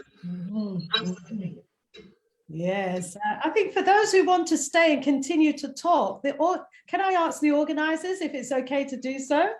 For those No problem. We are free because we seldom have this opportunity to interact with King Joshua. Yes. So I think. Yeah, thank you so much. Opportunity for those who want to ask more questions. Thank you so much for giving us your blessing. Because there were a few hands that were up that didn't get a chance to answer the question. If they're still in the house, you can quickly jump in now with your brief points. I was trying to see. You can hear me now? Yes, we're hearing you now, Sam. You see, madam, what my pang is very provocative completely. You feel when he's speaking. He says things, you sleep with it, you know everything, think about daily, and we are to do anything about it. But because, madam, we have failed totally, as we said, we are slave mentality, of a colonial mentality, we're white. We are, as he said, we are, what they call it, pumpkins, or was it not pumpkins, but coconuts, exactly. Coconuts, white, I mean black on the face. Yes. And I feel insulted, but I blame no other than James Nguwa, the young who came to my college and said, From now, I refuse to write in English. And no, I'm not going to do it. I write in Kikuyu. If they want, let them understand it in English. So in English, they know I'm very good in my language. We got the gist of what you were saying there, my brother Sam. We got the gist of what you were saying. But your culture and the community expression. The line doesn't permit us to. Sorry, your line doesn't permit us to continue with your question, my brother Sam. But we certainly got the gist of what you were saying. Thank you so much. Thank you, my brother King Joshua. Were you able to get the gist from my brother? Are you able to respond to any points that he was making there? What my honorable brother is saying, it is the ultimate. When we have reached that level where we can talk to each other, where we can converse with each other. Between now and that time, we need this colonial language for communication. Right now, if I should speak in my Karanga language, ndikatanga kutaura chikaranga ndiri pano, ndinosara ndotaura ndavandoka. Vamwe mose munosara maamurima. Zobadza kuti wanga achiti kudii. I'm equally eloquent in my mother tongue, and I can take it short left right now, and I'll remain talking alone. So until such a time when the educational system starts to respond to a united communication language, which Africa can talk to herself, which Africa can celebrate herself, which Africa can do business with each other without suspicion. Right now, with the Anglo-Saxons, we have the Francophones, we have the Luxophones, and we are all divided into these phones and phones and phones. And you wonder at the end of the day, where are we going? Because right now the French phones think they are superior to the Anglophones. The Anglo-Saxons think that they are superior to the Portuguese. The Portuguese think they are superior. So, and Africans, the colonialists are no longer here, but Africans are divided. We are busy playing games with each other because of the framework of thought, patterns, fashion. Bonjour, comment ça va, ça va, and who speaks more French than the French themselves, who speak more English than the English themselves, which is a shame. And until such a time when we have, hence I'm talking about 5063. I don't want to talk about 2063, because that talks about 30 years from now. I want a 400-year plan, because if we are aware of how much time colonialism has taken to bring us where we are, we need to extrapolate the same time going forward. How much time will it take us to undo what the colonial system has done? So yes, we need a language amongst ourselves. Yes, we need a common currency amongst ourselves. We need common universities amongst ourselves, where we can position Africa. Those who want to do language, go to Nairobi. Those who want to do medicine, go to South Africa. Those who want to learn agriculture, go to Congo. And we establish and support each other in our various countries based on our resources and our strengths. Then we can begin to develop an Africa that is able to interact business, economically, religiously, to herself. Even now, as a spiritual leader in my own space, I'm not happy. For the past 400 years, blood has been spilled on the African continent, unaccounted for, mercilessly, from slave trade to Congo, to all the liberation struggles fought from Ghana, Accra, to South Africa. But as Africans, we know, when the blood of a man has been spilled on the ground, there must be a ceremony to cleanse that ground. What are our politicians saying about that? It's non-important. What are our religious saying about that? Jesus paid it all. What is Allah saying about that? Don't worry about it. I'll come and take you to heaven. Are we being truthful to our African spiritual vote, where we understand the value of life in the light of colonial systems? And how have we lost that sanctity of life? So for me, it's not just an economic revolution or an academic revolution, a political revolution, a fashion revolution, a media revolution, a food revolution, a spiritual revolution is even more important, because as people believe, so they behave. I thank you. We thank you too. And if I can just add to the tail end of what you were saying there, so people believe, so they act. And it's not as if we don't have our African languages, but clearly what's lacking is the pride in those African languages. You know, the miseducation system has been such that it has convinced the African that, you know, he shouldn't have pride in his language, in his culture, in his dress, and who he is as an African. And so we can bring African languages into the school, but unless we have that pride in our language and who we are and in our continent and what we stand for in our history, even history, pre-colonialism, etc., we will continue to be in the situation we're in for the next 400 years. So along with embracing an African language, let's also embrace the pride in our language. You know, here in the UKKK, you'll have the Indians and the Chinese, and they'll speak their language with pride. You know, they will dress, the Indians will dress in their saris here in England. The Indians will dress in their saris, the Chinese will dress in their traditional dish, they'll eat their traditional food. And as our brother King, Joshua Mapongo, pointed out, we try to be more English than the English or more French than the French. We need to get that African mindset back, absolutely, and take pride in our Africanness. Well, I see we've got Stephen, whose hand is raised. We haven't heard from Stephen this evening. Let's bring him in to make a point and maybe ask, and also ask a question to our King. Yes, thank you very much, sister. I didn't want to say anything, but Maponga's perspective really is irresistible and inspiring. Actually, to be honest with you, I don't agree with everything that he's saying, but I think we need such people.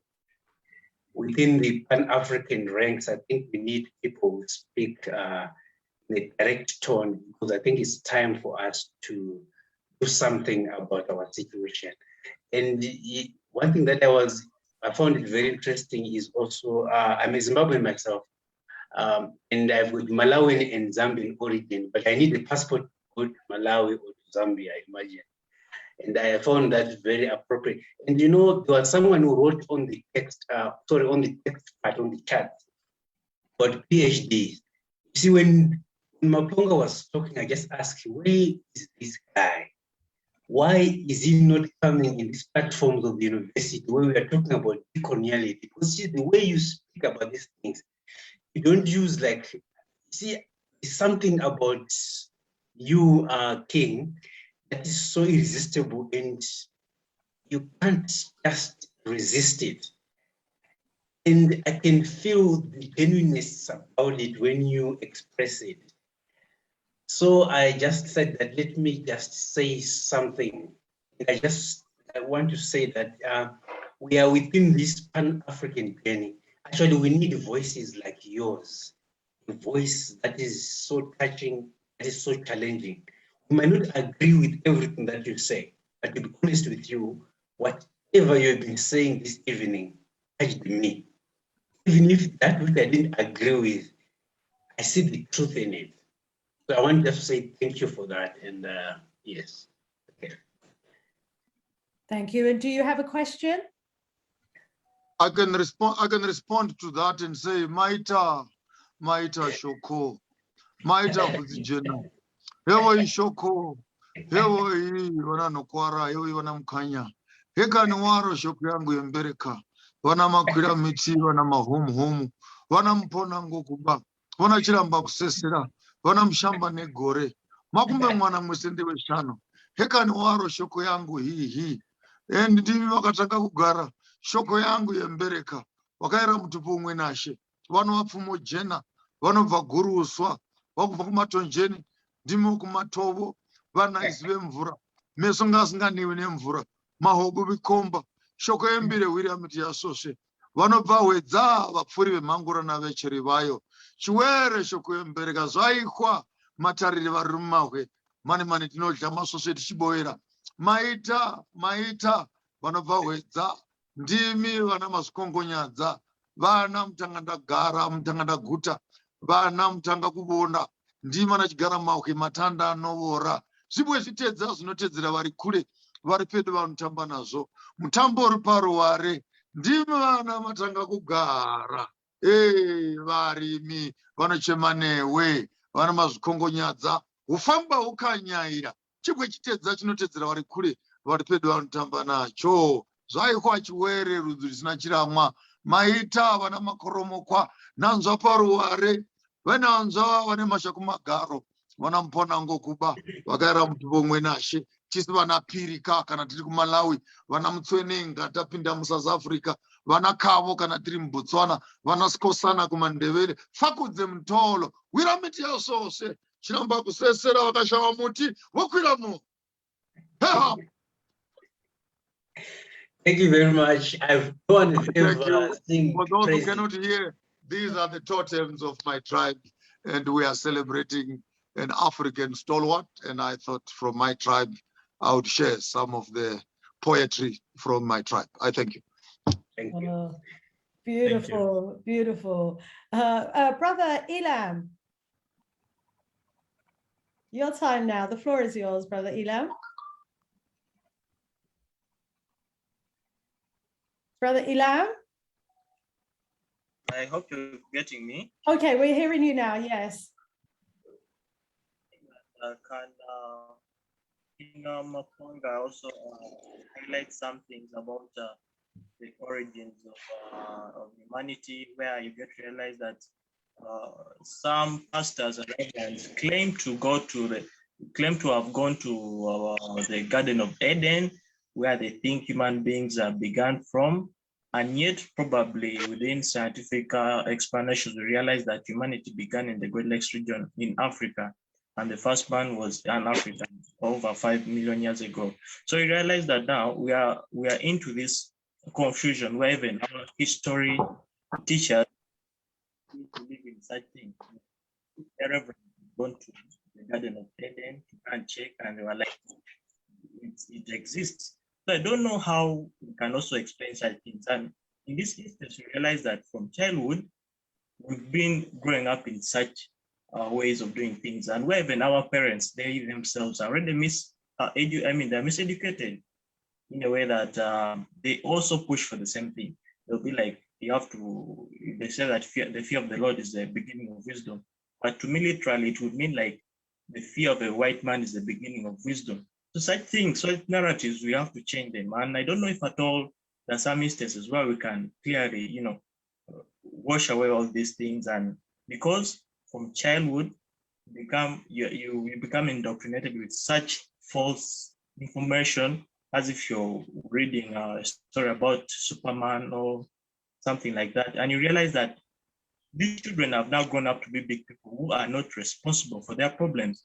They'll always now blame God. They'll blame Satan, if at all it's a bad thing, and if it's a good thing, they'll say God. So such things, I don't know if at all we can change them in this perspective by so in even the Bible itself, because it's another misconception and it's full of racial discriminations, in that I see some element of racism in the Bible than in other books of the white men. Thank you. When the face is beautiful and the software is not working, the hardware between your legs will always suffer. When the country is beautiful and management is poor, the resources will always suffer. And the poor people will not be free. We needed to understand a simple parable I can share with you is on your phone. You go to the shop right now and you buy yourself a beautiful phone. When you switch it on, it will say software upgrade, but it's brand new because software controls hardware. Your question is directly linked to how can we transform the software so that the hardware of the African can be transformed in the way it performs. Right now, the software we are using is education. And that software is William Shakespeare. That software is Charles Dickens.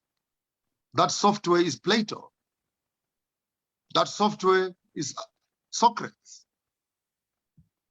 Until we transform the quality of our software to celebrate the Queen Nzingas, Queen Nandis, the kings of Africa.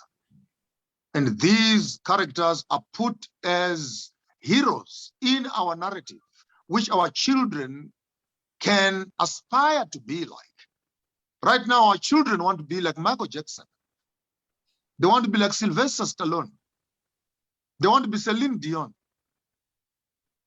And how do you build a continent when its software is corrupted by European iconography and idolization, pontification of Eurocentric ideologies that are not related to the continent? How educated are you to be called a doctor, yet you cannot feed yourself? You can't even plant vegetables for yourself and feed your big belly. And you are a doctor. What has this turned us to be? Except to make us parasites to the colonial system and abusers, pimp masters, our presidents and politicians. They run Africa like a brothel. Religious leaders who assist the colonial system to suppress, oppress, and abuse and rape the African economy under their supervision, protecting the colonialists and closing the door to make sure no one interrupts when sodomy is happening amongst the African nations. How do they sleep at night, I wonder? Look at Conde. He donated more than 20 million to build up a statue of the French temple. His own people are drinking sewage water. And he has enough money to donate to the French government to build a Gothic picture of homosexuality and sodomy and animalistic bestiality pictures that are in the temple of France. African money is being used to pontificate such derogatory and insult of African culture. I don't feel sorry for such a man. I don't approve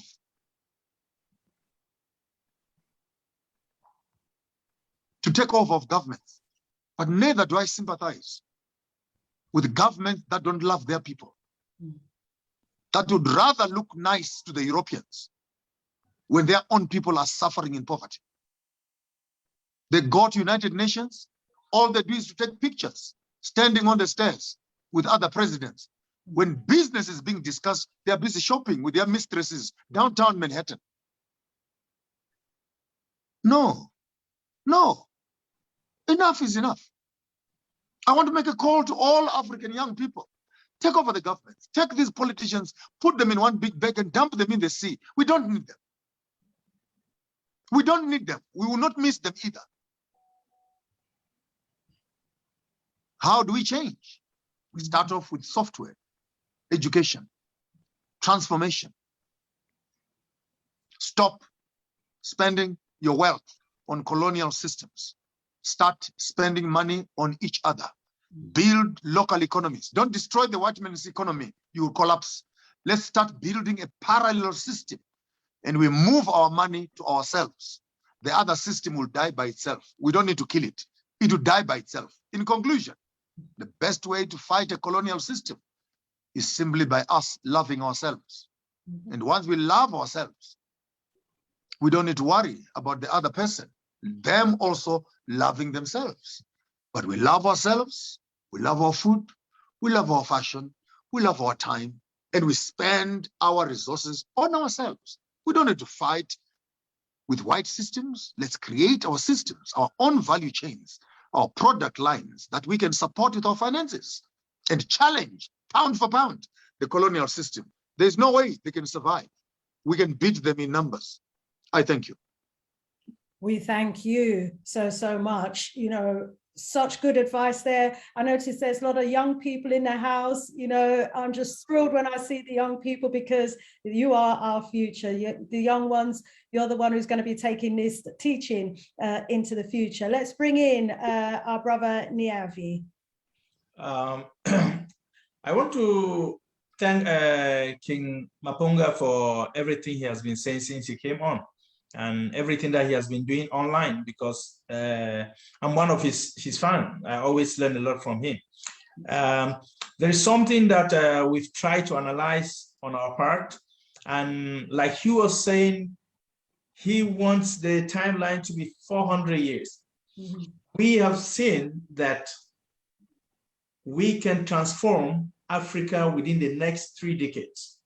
If we come together, in 30 years, we can move this continent, this nation, to the #1 economy that the second will be coming very far behind.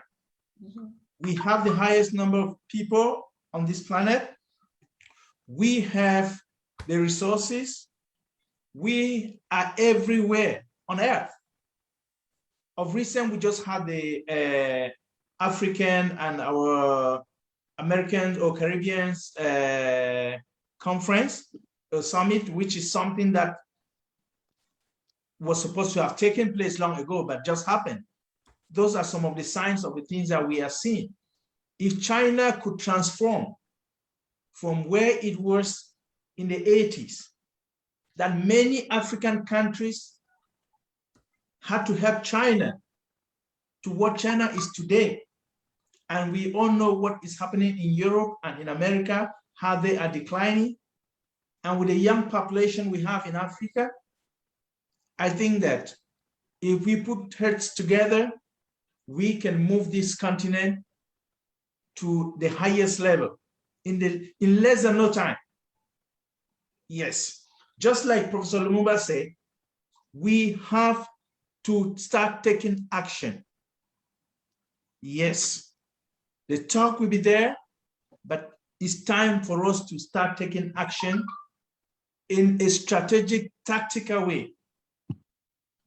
So, King Mapunga, keep doing what you are doing, empowering the youth, and within the next 30 years, maybe it's not up to the 2063, we will be the best economy on this planet.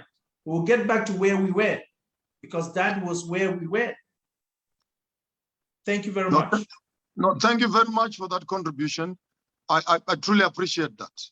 And your comment is supported by a strong political will.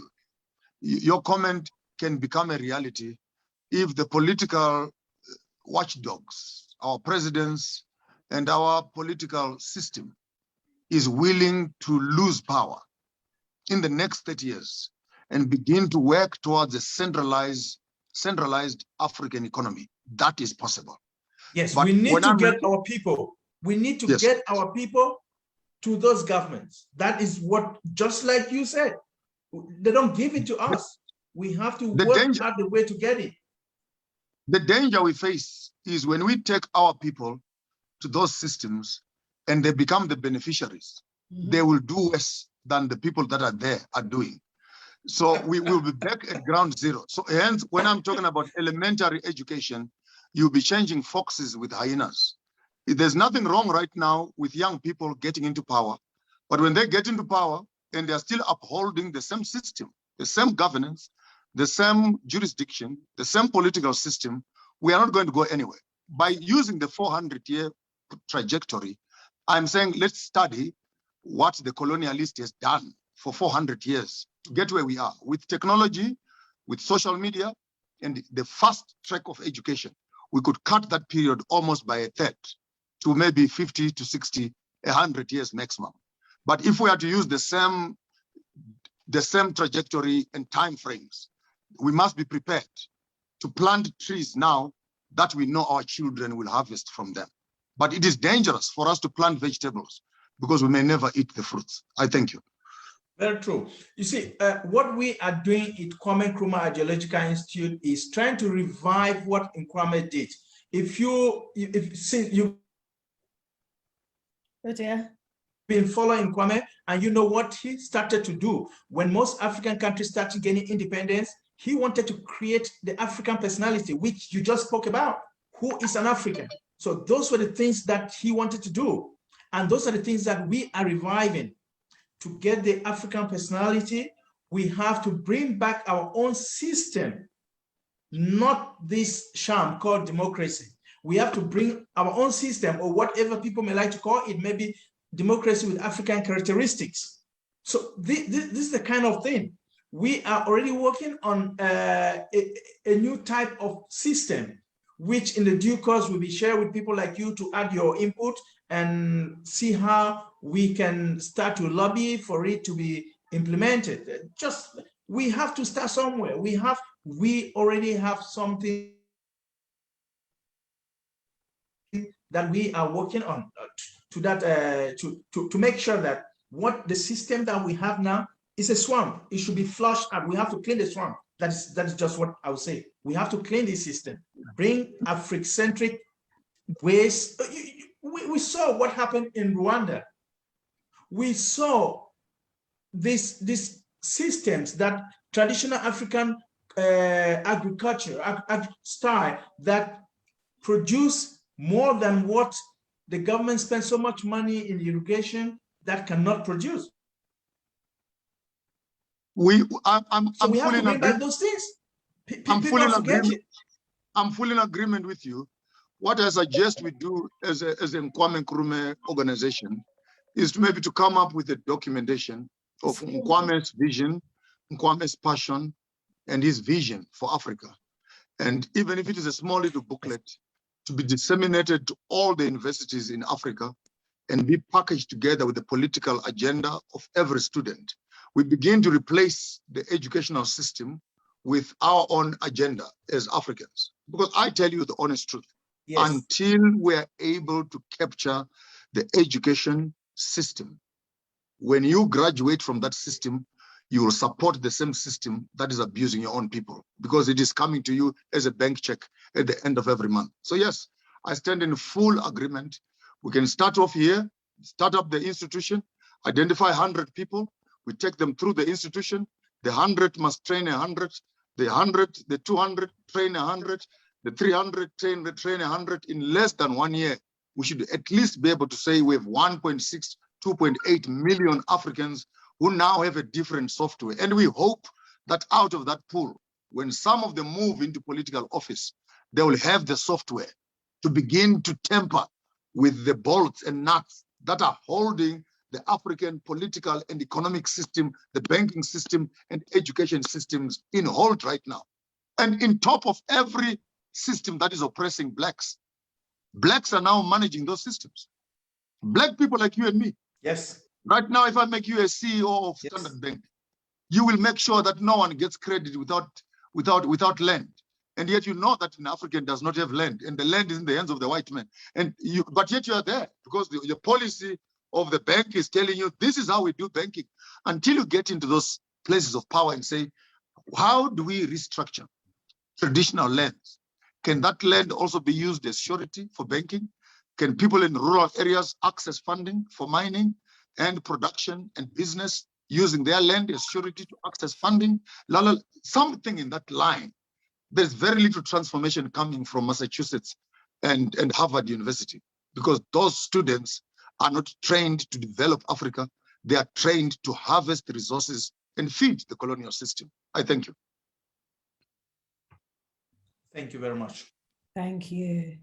Yes, indeed. This is our university. This is, it was mentioned in the chat that by someone that they actually follow King Joshua on Facebook, and they're recommending to others that you join King Joshua on Facebook, okay, where you can continue with the learning and the education and the knowledge that he's sharing with us here today. I wonder if our brother King Joshua Maponga will kindly give his, I was going to say Facebook, share his Facebook details. Yes, my Facebook page is Maponga Joshua Farmers of Thought, but I've been banned there for the next 30 days. So I'm in and out of prison every 2 weeks. So it's expected. So you guys, as the Kwame Nkrumah Institution, you may want to talk to some of your IT specialists and see if we can come up with a concept of a Face Africa, which can challenge Facebook pound for pound. Our own servers, and where we can create our own platform. There's already 1 or 2, but I think they need the support from organizations such as yourselves, where we can have access to platforms, we can market those platforms and move our audience to those platforms so that we can begin to have a progressive conversation. We fully know that Zuckerberg and Bill Gates and the CIA, KGB, M15 and 16 are managing our conversations very intensely. Even these platforms of Zoom, while we are recording, we don't even know who else is recording this. The owner of Zoom is even recording this conversation also. So it moves over to real issues of security and innovation. So we want even to challenge you as an institution. If you have IT specialists, put them together. Let's create a Face Africa, which can challenge Facebook. And we can begin to create a platform where as Africans, we can run our own training development programs on a platform that is not governed by the same colonialists we are condemning. I thank you. Thank you. Please, Sister Shanice, let me just say something. Our third conference just much on Kwame Nkrumah's work, his ideology, that is a scientific socialism. So there will be presentation on that. And so that is, if people can attend or would attend that third conference, they are going to hear a lot about what the way Kwame Nkrumah wanted us to be, wanted us to do. So there is room for some modification here and there, because we know that time is not constant. So we've seen certain things with our own experiences. We can chip in left and right. So, but we have a blueprint of what he wanted, because just like Professor Lumumba said, he was ahead of time, because what he proposed in 1963 is what we are trying to achieve in 2063, a century. Yeah, so the third conference, we have a lot on Nkrumah himself. Thank you. Wonderful. We thank you so much as well. Was Kwame Nkrumah ahead of time, or are we behind time? Let me ask our King Joshua Mpongo, who we have so much had the privilege and honor of hearing from during this extended period of time, if he would mind just leaving us with some closing remarks and some comments that was going to continue to just inspire our young people who are listening right now. Thank you. Politics in the hands of the old people is a funeral parlor. Hey. They are discussing a future which they are not going to be part of. They will have long died. We don't want old people to be telling us what they are preparing for the future. We want the young people to come forward and contribute towards the future that they want. We have the software as old people. We have the knowledge. We have indigenous knowledge. And before we also close our eyes, like in a typical relay, do not avoid us as old people. Come close, learn as much as you can. The battle continues. We are not here for eternity. But as long as the next generation learns from the mistakes of the older generation, we can be able to transform to create the Africa that we need. Dress African, eat African, treat diseases African. In conclusion, every professional person, please be innovative. Use your education to create one solution for Africa, be it water, be it electricity, be it recycling, be it mining, be it technology, be it engineering. But please don't die before you leave us with something that you will have created. And if we can harvest the energy of the youth in innovation and creativity, we don't need to import cars from China and computers from China. We don't need machinery from Europe. We can develop these things, and all our universities must become innovation hubs and innovation centers of creating local solutions. The minerals we're talking about, we don't want to dig them and export them. Ask yourself the question, when they are taking these minerals, what are they using those minerals for? and let our universities connect the young people to their resources. And in so doing, we're able to create a manufacturing, entrepreneurial Africa that the world is not yet ready for. We have the resources, we have the brains. Above all, may the spirits of the land be with you. May the gods of Africa watch over you. May the sun shine gently on your crops. May the rains fall in due season. May you stand. May they visit you in the night and give you dreams and visions in the future that we all anticipate for. With that prayer, let Africa be united to achieve what Kwame Nkrumah and the rest, Marcus Garvey, Martin Luther, Malcolm X, and other leaders have long dreamt for. Time for talking is over. Let us convert our thinking into our doing. Have yourself a wonderful evening. Ashe, thank you so much. To all of you who are still on our platform, thank you so much for staying with us. We've learned so much. One love, family. More love, more power, more voodoo. Thank you, Sister Shanice. Thank you very much. Thank you. One See love. you guys on Thursday. Yeah. One love. Thank you.